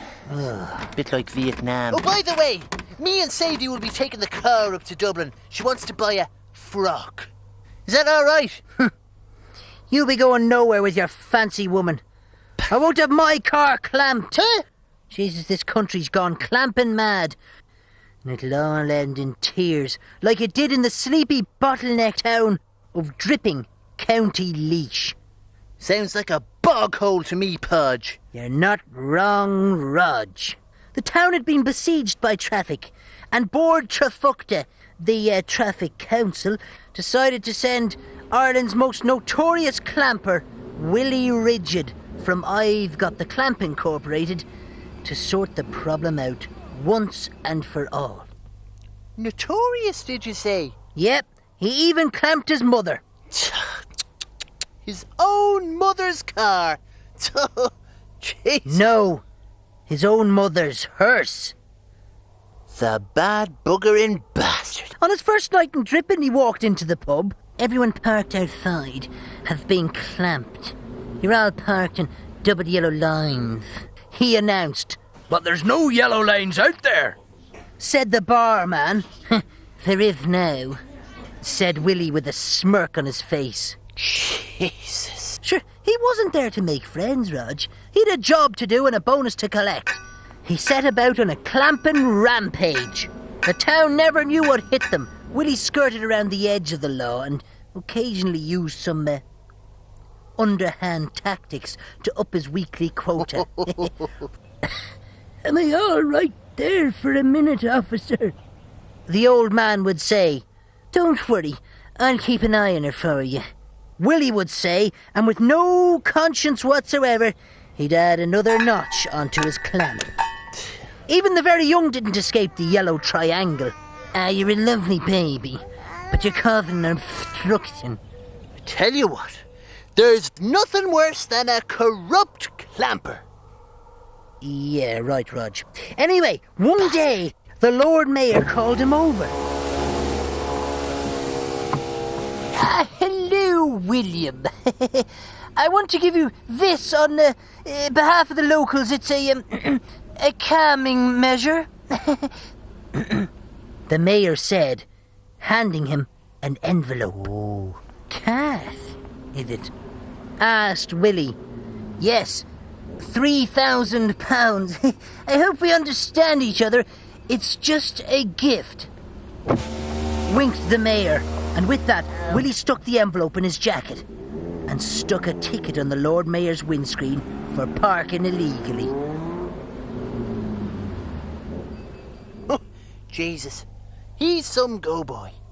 There's no letting up with him. Now, if he was in a strange town with no friends, what did he do of an evening? He'd sit at home polishing his clamps. Polishing his clamps, yeah? No. Rodge. Polishing his clamps. Oh. Yeah. Then one evening, he got a phone call. Sure, who the hell would be ringing that no-friender? It was one of them radio stations. Oh, was it one of them poxy cash calls? Huh? So if you've got the phrase that pays, they send you a load of shite and a scratch card through the post. I mean, what the hell? What the hell would I want? A baseball cap and a bag from WANKFN. Will you shut up, you scuttering gobsheen? Jesus. The DJ said to Willie, "You're live on the air. This is Skid Marks from Pump 109er. You're a lucky caller. All I want to know for true coffee and Bella Vagina, what is the capital of Spain?" Willie knew it straight away. Madrid, he said. "Yo, you're a winner. Hey! Your tickets are included." Willie had never won anything in his life. Sure, feck it. He was sick of this town and a holiday would do him good. He could refresh himself and then get back to more serious clamping. So, he went on holiday then? Oh, yeah. He packed his bag, stuck a clamp in just in case, and bid the town of Dripping County Laois a two-fingered farewell as he set off on his free holiday to Bella Vagina. I suppose the townsfolk were delighted to get rid of him for a couple of weeks. Well, to be honest, Rodge, there were very few townsfolk there. Meanwhile, Willie lay baking on the Mediterranean sand. He almost thought at one point he heard that distinctive clink-clink sound of his clamps. But it was obviously a daydream or something. But it was a sea lapping around his ankles that eventually woke him up. He thought he'd better get up. The tide comes in fierce fast in this corner of the world. But as he tried to get up, he couldn't move. Huh. Sunstroke. No, clamps around his wrists and his ankles. And as the water lapped up over his face and the water began to fill in his lungs, he could have sworn he made out some of the faces of the residents of Dripping County Laois. Oh! I tell you what, though, you live by the clamp, you die by the clamp. Yeah, right, Rodge. Stupid bastard. Well, I'm off to sleep for the night. Oh, baby. Ooh, baby. Oh, yeah. Ooh, baby. What's that thing? It's all cold. Jesus, what is it? Get it off me. What the heck is going on? What the hell is this thing? Roger, looks like you've been clamped. Huh? Get it off me. Oh, there's a number on the front. Huh? There's a number on the front. All right. Hang on. Just be back in a minute. 3, 7, 14. Hello, me Willie's been clamped. Hello, This is a recorded message. Rodge, our offices are closed till the morning. Tough. Shite. Their offices are closed until the morning. Oh, are they? Oh, that's shocking, of course. It'd be very late now for the offices to be open. Shite. Well, that's clampers for you.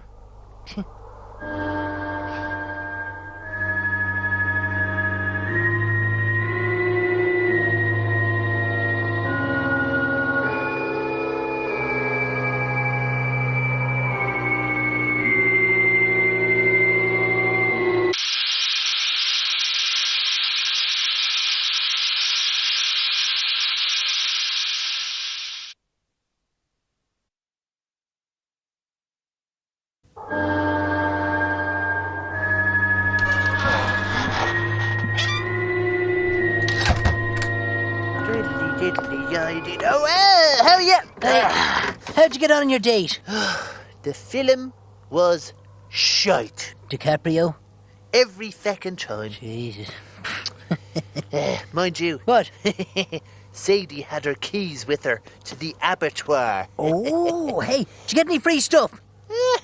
A pig's arse and a bit of tongue. No, I didn't ask you about your girlfriend. I wanted to know, did you get any free stuff? Hey, Fecker. That's great, you know. Huh? Some meat for the morning. Meat for the morning! Ah, yeah. Hey, do you know what? It must be very satisfactory for Sadie to be working with animals and all. Yeah, I never thought of that. Yeah, but thing is, the meat industry is fraught with danger. Is it really? Yeah. There's a town called Shitstick in the west. That's near Brown's Hollow. Well, no, it's about 40 miles further west, actually. It would have been like any other backward kip. 20 pubs, a couple of grocers, a hairdresser, and 2 butcher shops. And that's where the problem lay. Only 20 pubs. No, you feckin' gobsheen. The butcher shops. Sure, every town has a couple of butcher shops. Yeah, but not as competitive as these. There was Ruddock's Meats, run by Jimmy Ruddock. And up the road, Larson's Family Victualers, run by Liam Larson. Jesus, they hated each other with a vengeance. We're always trying to get the better of each other. Like, who'd have the biggest sausage? Yeah, shut up, you toad of Satan. There was all kinds of price undercutting. Free pigs trotters, Monday meat specials, knockdown tripe, and barbecue bonanzas. If the truth be known, the townsfolk took full advantage of the excellent deals and superb service to be had. But there was one time of the year that everyone stayed out of their way, and that was the week before the Victualers of Ireland's annual Mr. Meat competition. Do you know what? I could have sworn you said Mr. Meat competitions. Shut up, you feckless Armadon. Jesus. Both Jimmy and Liam trained like men possessed in preparation for the big day. For the last 5 years, they had both ended up in the final, and it had always been a tie. But this year, the rule had to be changed. There was to be no tie, only one overall winner. Both were fully focused, badass butchers on a Mr. Meat mission to reign supreme. Yeah. But one of them is going to end up disappointed. Yeah, right. Round 1, the Supreme Sausage. Both scored well on both length and girth. Next up was the Mince Marathon. Jimmy managed an entire cow in under 2 minutes 45 seconds. But Liam was lagging behind, having tail trouble and problems with blunt blades. But Liam still felt confident with the final round, his favourite, the Extreme Hygiene Competition. It was all going very well until the judge discovered to Liam's horror a maggot on his sleeve. Was it a plant? Liam was sure Jimmy had double-crossed him. He stood on the second place podium with a rage welling up inside. But he didn't let it get the better of him. And to show there were no hard feelings, he gave Jimmy a lift home. Fair play to him now. Fair play has to be said. And he would have gotten away with murder. Huh? If old Mrs. Flaherty hadn't have bought the black pudding. What are you shiting on about murder? The black pudding she bought from Liam's shop the next morning. You see, most people don't bother checking the skin of a black pudding, but Mrs. Flaherty did, as there was something unusual about it. The skin had a very familiar tattoo on it. It was Jimmy's skin. Yeah, filled with Mr. Meat 2000. Please, come here. I hope she didn't buy any sausages. Very good. Oh, What the hell is that stench? that'd be the pig's arse. Oh, Not exactly what you'd call fresh. right. In fact, it almost walked back here by itself. God, I'm not eating that. That's not fit for human consumption. Give it to Granny. Oh, I didn't know she was back on solids. She's not. With any luck, she might choke on it.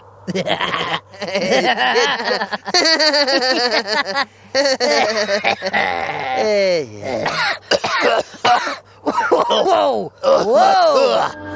Oh, I'm overcome with pig stench.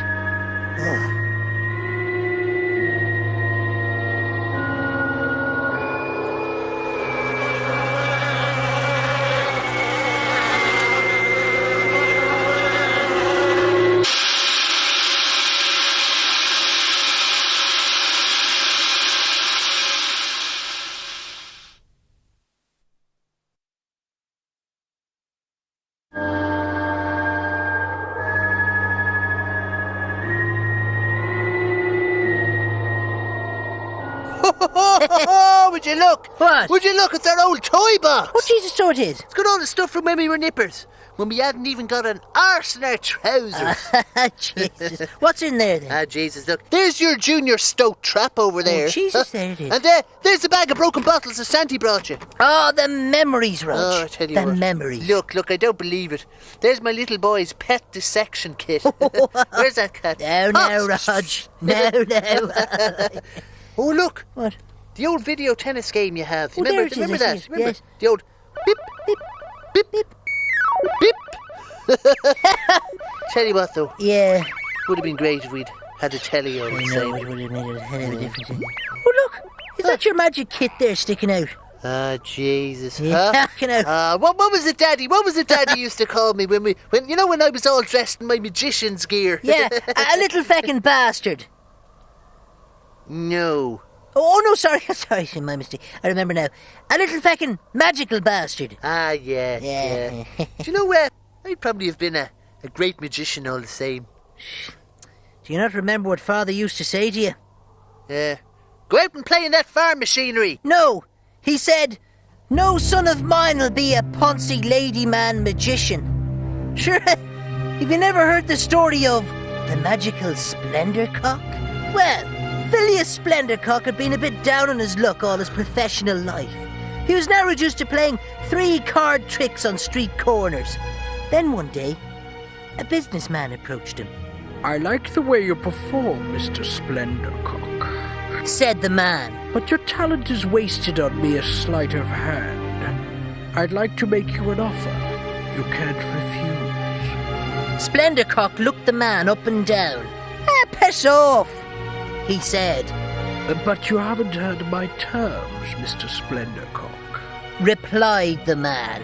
I will set you up financially, supply you with an assistant, and if you become the #1 magician in the world, you will come and work exclusively at my venue. Sounds to me like he'd nothing to lose. That's what Splendorcock thought. So they shook hands and he took a cheque for £1,000. He thought the man was mad. I mean, what a ridiculous offer to make. The next morning there was a knock on his front door. She introduced herself as his new assistant. She was only gorgeous. Oh, Jesus.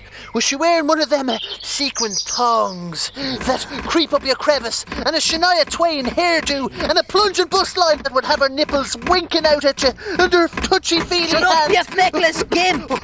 Yes, she was gorgeous, but he soon forgot her looks when he discovered the knowledge she had of every illusion in the book. Ooh. For she had worked with all the greats. Who, David Copperknob? Harry Houdini? Anyway, she told him to leave all the details to her and enjoy the spotlight. It wasn't long before he started to make a name for himself, and with the guidance of his assistant, he performed the most amazing tricks that not even he could figure out. But he didn't care, as he was becoming famous and the money was rolling in. You know that assistant one? Yeah. Did he ever get to dip his wand in her magic circle? Did he ever get the sword in half? Did she ever swallow the sword? Shut up! Sure, he had women flocking to him. And in fact, with television appearances and sold-out shows, he was now the #1 magician in the world. You must come now and work for my boss. The assistant said one day. Ah, feck him, said Splendorcock. I'm the #1 magician in the world. I work for nobody but myself. The assistant got angry. I will expose you for what you really are, she yelled. Splendorcock thought for a moment. Ah, yeah, you're right, love. I did promise your boss I'd work for him, but before I do, there's one last trick that I've always dreamed of doing, he said. He obviously had a plan. He was due to appear live on the Dick Horn TV show that night. Good show. Where he would perform an illusion where he would shoot a bullet through 2 panes of glass and his assistant would catch it in her teeth. Good trick. Yeah, except Splendorcock had put a real bullet in instead of a blank. It was one of those when tricks go wrong scenarios, when only human error would be to blame. And he would retire at the top of his profession with all his money. Jesus. So the bugger's gonna blow your one's head off? Yes, thus severing the link between him and her boss. That night he lined up to do the trick, and with no guilt at all, pulled the trigger. Bam! Click? Yes, nothing happened. What was going on? He'd loaded the chamber himself. Then he did what every idiot does. He looked down the barrel of the gun and tried the trigger again, and only blew his feckin' head off. Jesus Christ. Blew his own head off. Yeah, you see? He looked down the barrel, that's what I would have done. That's what Anyway, happened. never mind. I suppose he still got what he wanted, though. What? Well, out of contract with the strange fella, the boss man. No. He ended up working for your man in his place. He'd blown his feckin' head off. Yes, but no one breaks a deal with Satan! Huh? You mean he'd done a deal with the Dark Lord? Yep. Jesus. Indeed he had. And poor old Splendorcock, he'll be turning tricks in hell for an eternity. Hey, Rodge, come here. What? Do you remember this trick? It's the old pencil in the eye trick. Jesus. That's fierce. That's fierce good all the You same. see? Yeah, You the can only see that thing is coming. you'd better call an ambulance, you know, because I can't see anything with the pencil stuck through my brain. There's an awful lot of blood as well. I don't feel best now. It feels good. Oh, God, the pain is will be fierce. kicking in now.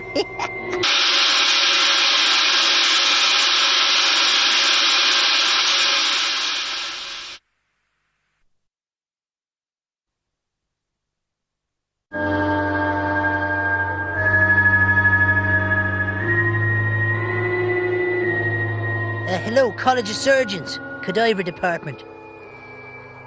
Hello, Teddy! Guess who? Good man. Listen, how were those German students for you? Were they? Good man. Listen, we're sending Granny's body over to you. What? Condolences? Not at all, she's not dead yet. You know we wouldn't send you anything that wasn't fresh. Yeah. Oh, very good. Listen, good luck now, Teddy. Bye. How much so? Yeah, £8. Grand, so.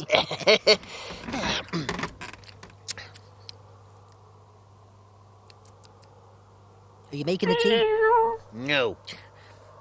Are you making the tea? No. Oh, Jesus, look, if you don't make me the tea, I'll cut you out of me will. Jesus. Well, I'll cut you out of my will. What do you own but half a bed? Sure, what about the manor? The manor? It's all in my name. Jesus, we can't have gobsheens like you being property owners. You'll only flittle-flattle it away on drinking hooers. God, you know what? You really get to find out the cut of someone's jib when you start messing with wills. Neil Down of Blow Me Industries had a bit of a taxation dilemma. Oh. They're the company that put the hand dryers into the toilets. Yep. You see, he hadn't paid a penny tax for 20 years, and now the tax man was demanding everything he owned. But Neil had a master plan. He, his wife, and their best friend, Inspector Bush, Fraser Bush, had developed a scam to defraud the tax man. Neil was going to fake his own suicide, and his wife would pay a reduced tax bill and receive a huge life insurance payment. So, what did they do so? Well, Neil Down and Inspector Bush set up a very realistic suicide scene.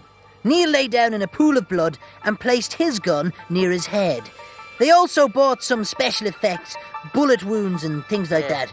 It all looked very convincing. And with Mrs. Down's tearful phone call to the police station, the scam was underway. When Inspector Bush's colleagues arrived, they found him already at the scene. Mrs. Down called me. I'm a friend of the family. I came straight over, he said. It's quite obvious what happened here. If you don't mind, I'd like to handle it as a favour to my old friend. The other policemen left, and a hearse arrived and took a coffin full of potatoes away.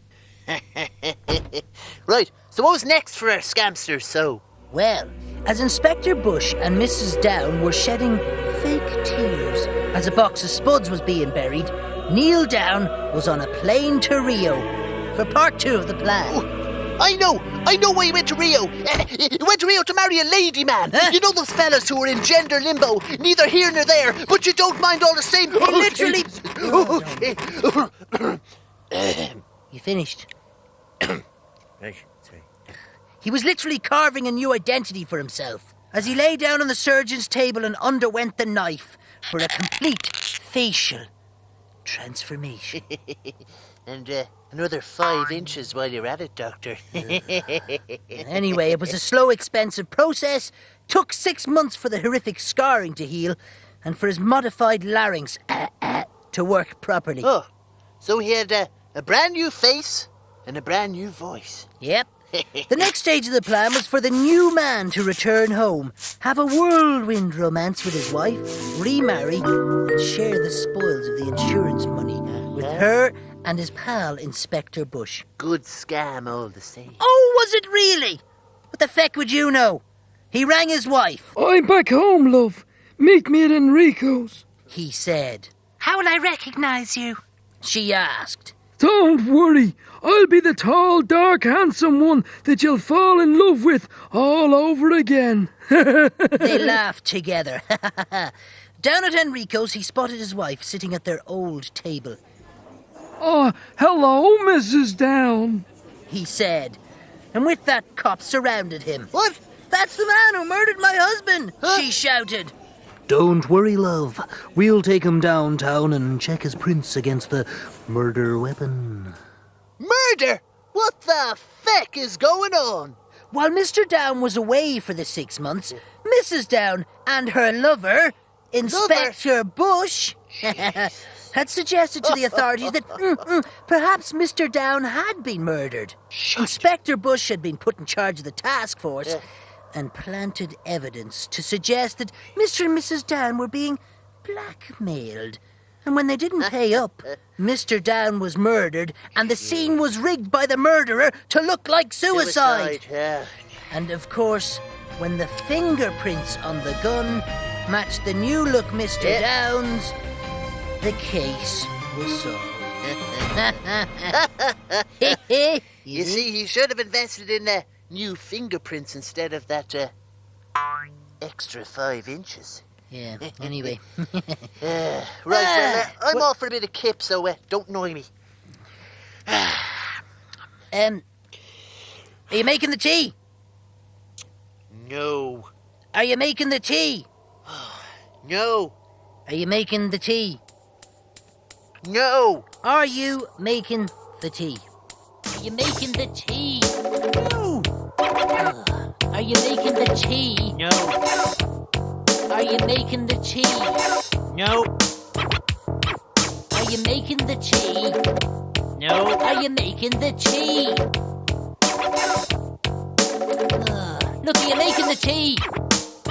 Hell no. Are you making the tea? N-O.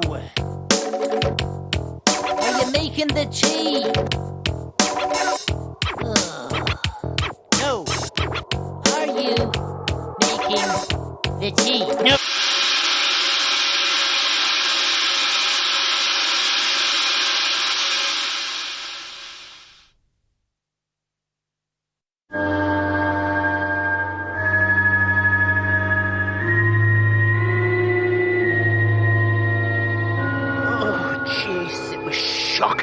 Then what? And the only thing they found of him was his scrotum, floating down the Liffey River. Jeez. Oh. That reminds me, you've got me thinking there. There's another thing I don't like, and that's ghosts. No, I don't like them at all. Hold on a minute. I didn't know you were scared of anything at all. I didn't say I was scared of them. I just said I don't like them. Right, so I'm just off to empty the pot. All right. That's Yeah. No, I don't like it.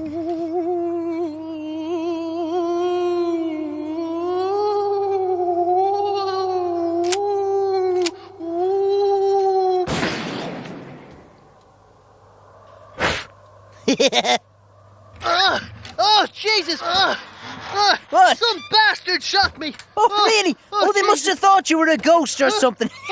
You see, I was trying to scare you. Oh, no, very good, very good, yeah. Yeah, no, it didn't work, though. Do you know what I really hate, though? What do you really hate? them. Feckin' vampires. Oh, vampires. Oh, those blood-sucking freaks. Thank God Ireland never had any vampires. I scorn your ignorance. Ireland was once infested with vampires and all manner of the undead. And it still would be if it wasn't for the greatest vampire hunter of them all, Glenn Dalloch. He had no fear of the vampire, and he and his teenage daughter roamed our Green Isle, purging it of its infestation of the foul undead. But what was his daughter doing with him? Well, when she was old enough, she joined him as his assistant, and longed to be as noble a hunter as he was. She helped making wooden stakes, casting silver bullets. She pureed the garlic into a spray, and fashioned crucifixes from holy wood, all that kind of thing. Yeah, they'd get a call from a town in distress, and they arrived at night, and their job would be done by morning. What sort of places did they get to? Oh, God, there were many famous sites of unrest. The stories are documented in many history books.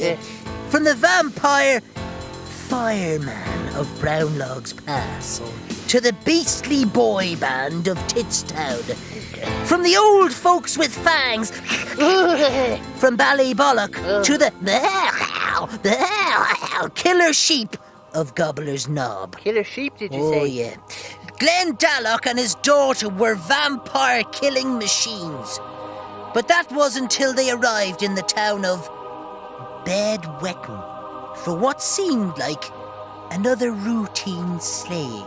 A vampire hunter's job is never done. Shut the feck up! What?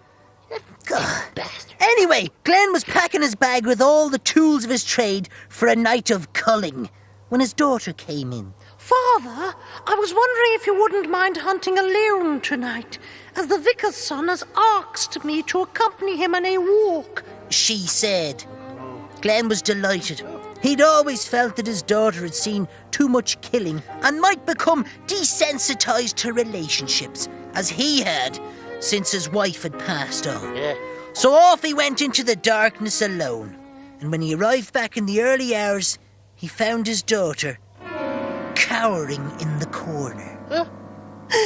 Daddy, something horrendous has happened. That's when he saw the puncture wounds on her neck. Jesus. The vampire vicar's son had stuck his fang in. Yes. And now the Slayer's daughter was a vampire herself. Oh, I'm so sorry, Papa. I forgot to bring protection. she cried. Glenn the Vampire Slayer's world had fallen apart. Right, so, he killed his beloved daughter. Second tragedy. The end. No, not quite.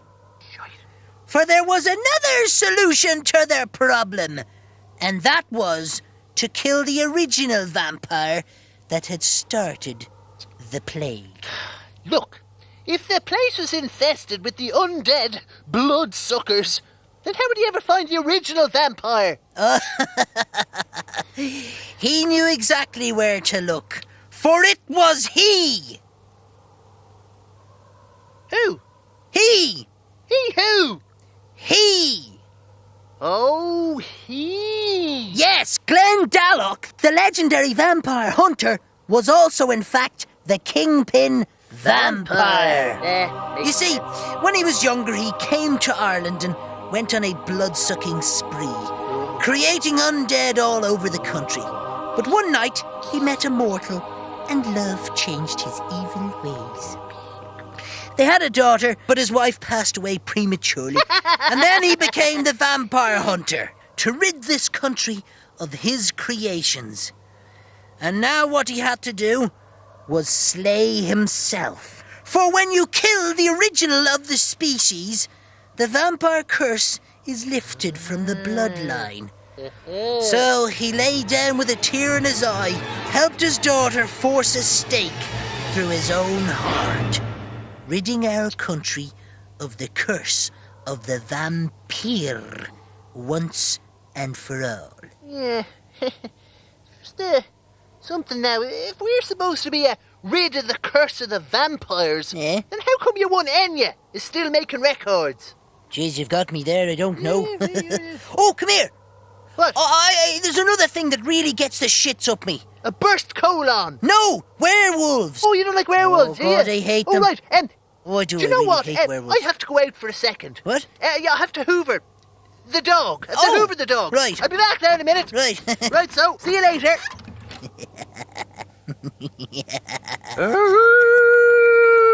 I'm a scary werewolf. Oh, shite. You big idiot.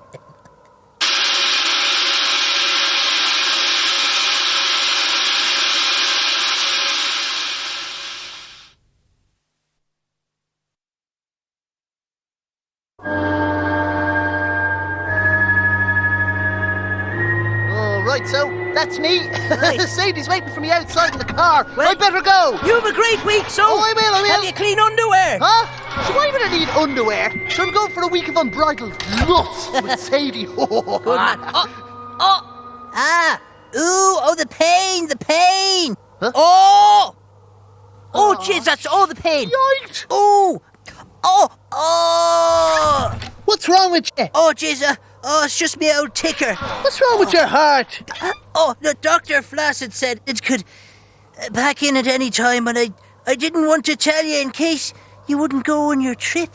Well, I'll tell you what, Podge. I'd love to stay and watch you die. But I've got me suitcase packed and all, you know. A suitcase, is it? God, that reminds me of a most unusual tale. Really? Involving Ireland's most notorious career criminal. Oh, right. Yeah. He was simply known as the Banana. The Banana? Did the ladies give him that name, huh? No, you gobsheen, the cops gave it to him, as he was the slipperiest character, always evading them. The cops knew he had his finger in many pies. Banoffee. Huh? You know, the banana pie. Banoffee. Shut the feck up! Anyway, after many years of giving two fingers to the authorities, the Banana had his first slip-up, so to speak. He found out through his contacts that a warrant was being prepared for his arrest after a fingerprint was discovered at the scene of a recent bank raid. The Banana knew he had to leave the country, and fast. But he also knew his photo would be at every airport and seaport in Ireland and around the world. The Banana was on Interpol's most wanted list. Along with the grape and the mandarin. But he had the mother of all plans. He was going to get out of the country in more ways than one. What do you mean? The first part of his plan was to track down Ireland's top plastic surgeon, Professor Sean Slither. That fella was barred because of the gargle. Ah, he was. But despite his drink problem, he was doing a roaring trade, performing underground surgery. The banana hooked up with him and discussed his radical plan. And even in his drunken state, Professor Slither was shocked at what Banana had proposed. What the hell did he want with the surgeon? Oh, he wasn't after one of them lady men operations to turn you into the woman you always wanted to be. No. He wanted the professor to saw both his arms and legs off, pack them in liquid nitrogen, place them in suitcases, and finally pack his torso in the largest carry-on suitcase size permitted by the airlines. It's madness, said the professor. No, it's me only way out, shouted the banana. Now listen carefully, you fecker. Me arms and legs will go in the hold, and you'll carry me on the plane. And when we arrive in Switzerland, you'll sew me back together, and the authorities will never suspect a thing. The professor wouldn't even consider such a high-risk procedure, but for 200 grand, he could buy a lot of booze. So he did it. It was a long and bloody procedure. It took the best part of a day to carefully remove all 4 limbs, trying not to sever nerve ends or shatter bones. Oh, Jesus. He stuck the arms and legs in their cases and the now limbless banana in a carry-on case and made straight for the airport.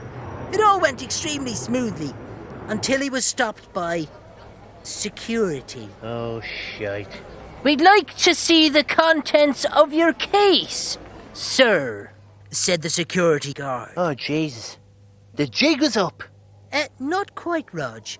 You see, the banana had thought this might happen, so he'd prepared some bogus documentation. I'm afraid that's not possible, said the professor. I'm transporting a human heart for an operation I'm performing in Zurich. The guard backed down and gave him priority clearance straight to the plane. Come here, what if your man in the suitcase needed to take a slash? Oh, they'd thought of everything. Jesus. A couple of hours later, they landed in Zurich. The customs people bought the old heart story, and the professor picked up the limb luggage and made straight for the seedy hotel to perform the reconstructive microsurgery.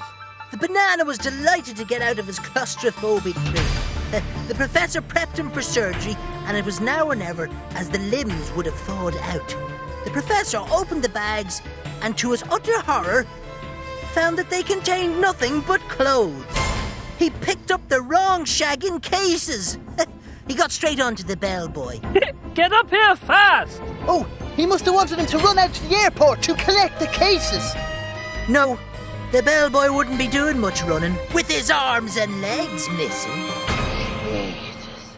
Time had almost run out for the banana, so the professor had opted for the fresh limb option. Jesus. What was left of the bellboy was sitting in the bathtub in a pool of his own blood. Meanwhile, the professor got his cash, and the banana was so delighted that his plan had worked out, he didn't even notice that he was 3 inches taller and had a tattoo of Bon John Bovey on his arm. John Bon Bovey, the fella with the lady hair. Yes, that's the fella with the lady hair. That's the fella. Good story, then. Oh, jeez, hang on. Is there something I'm supposed to be doing? No, listen, I have another story for you. I have another story, listen up. Oh, no, I couldn't take another story. There were these 2 brothers. They lived in the back of nowhere. One was a handsome fella, the other was a gobshite. No, I think I've heard this one before. Yes, they lived with their somewhere. granny in the middle of nowhere in an old mansion and... sleeping like a corpse. Shh. Ruffle me hair up, talk shite for the whole weekend. She'll never tell us apart. And then again, maybe she will. Coming, darling. Blah, blah, blah. I'm a big feckin' Egypt.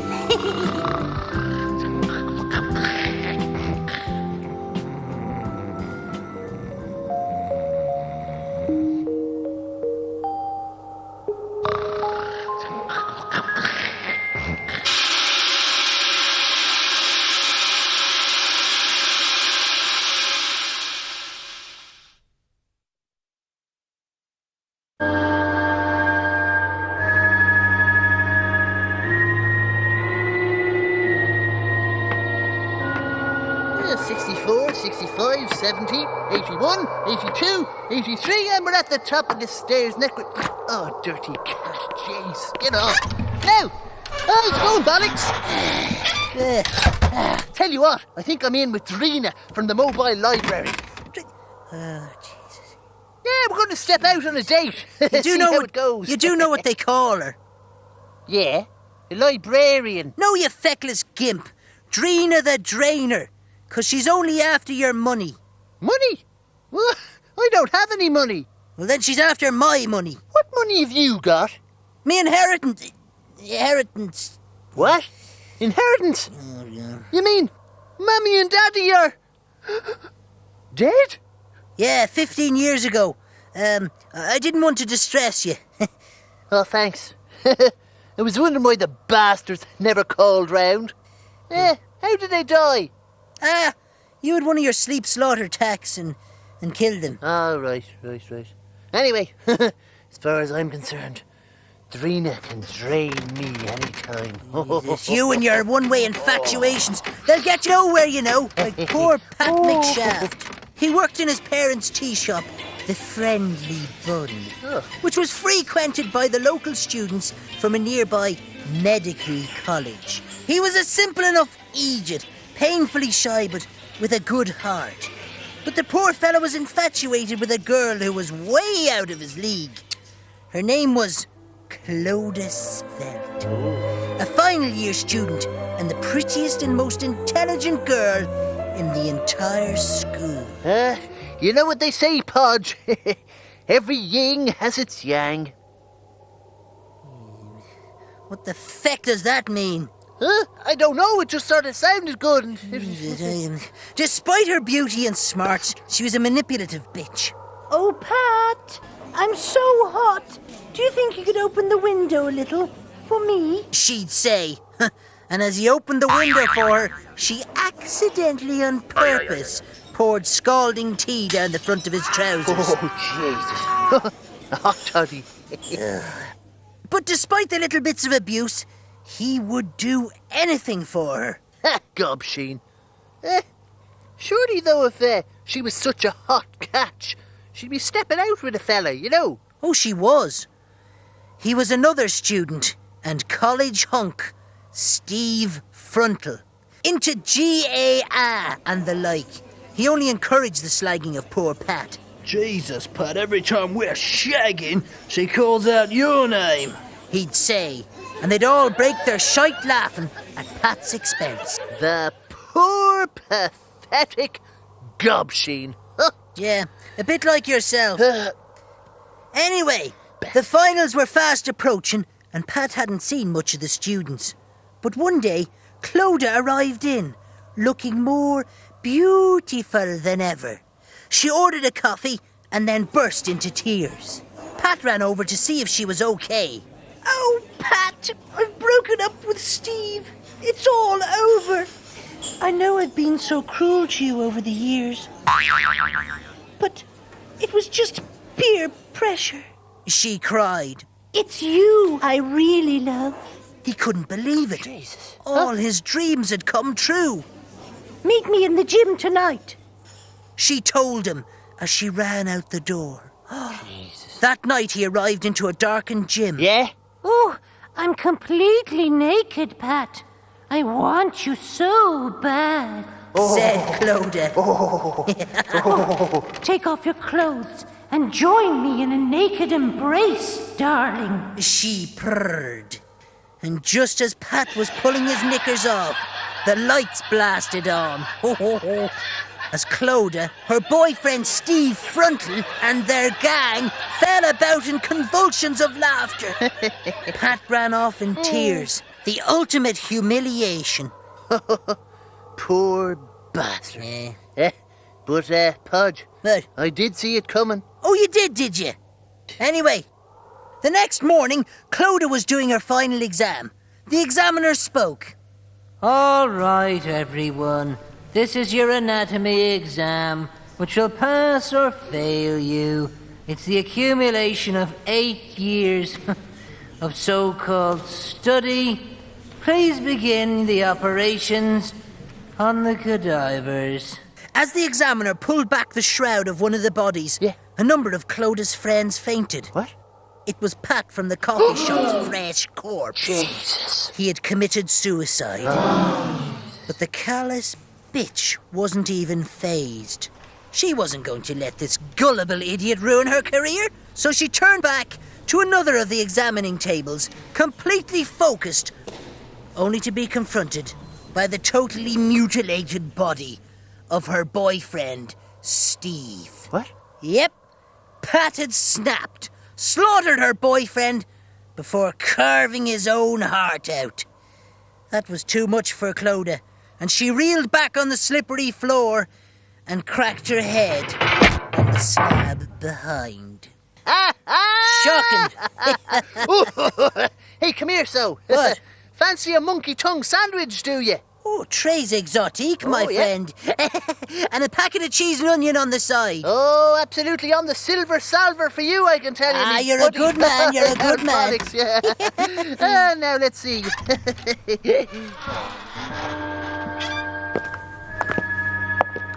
The tin says 1932. Oh, pre-war, good vintage. And scrape off the mould. And no crusts on mine.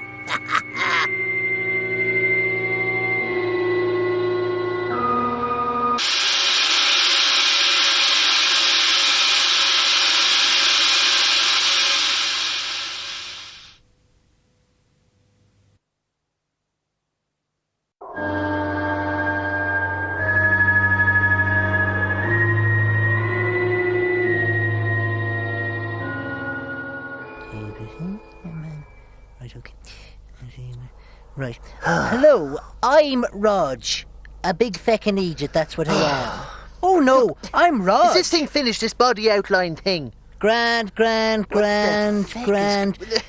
scene completed. Save the guards a bit of time. Do I have to dress up like some hooer's pimp? Wait. Shut up, you gobsheen. You're supposed to be me. Yeah, but can you explain to me why I'm supposed to be you? Look. Stab Kennedy caught me with me pants down with Mrs. Stab. Oh, so you were hosing someone else's lawn, were you? Well. He's coming round to slaughter me tonight, so you're me.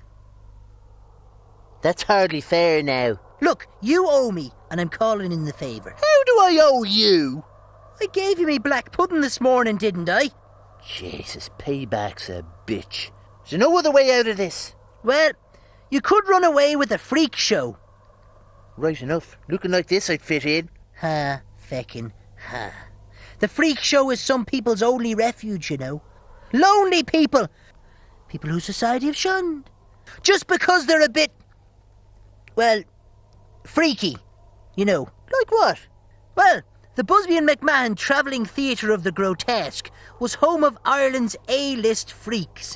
There was the man with the enormous arse, the girl with the hairy arms, the Elephant Man, Brian Adams' face, and the incredible two-headed boy. Two-headed boy, did you say? Well, in fact, he wasn't really a two-headed boy. They were twins, Wayne and Dwayne, who were tragically born joined down the side, with only one heart between them.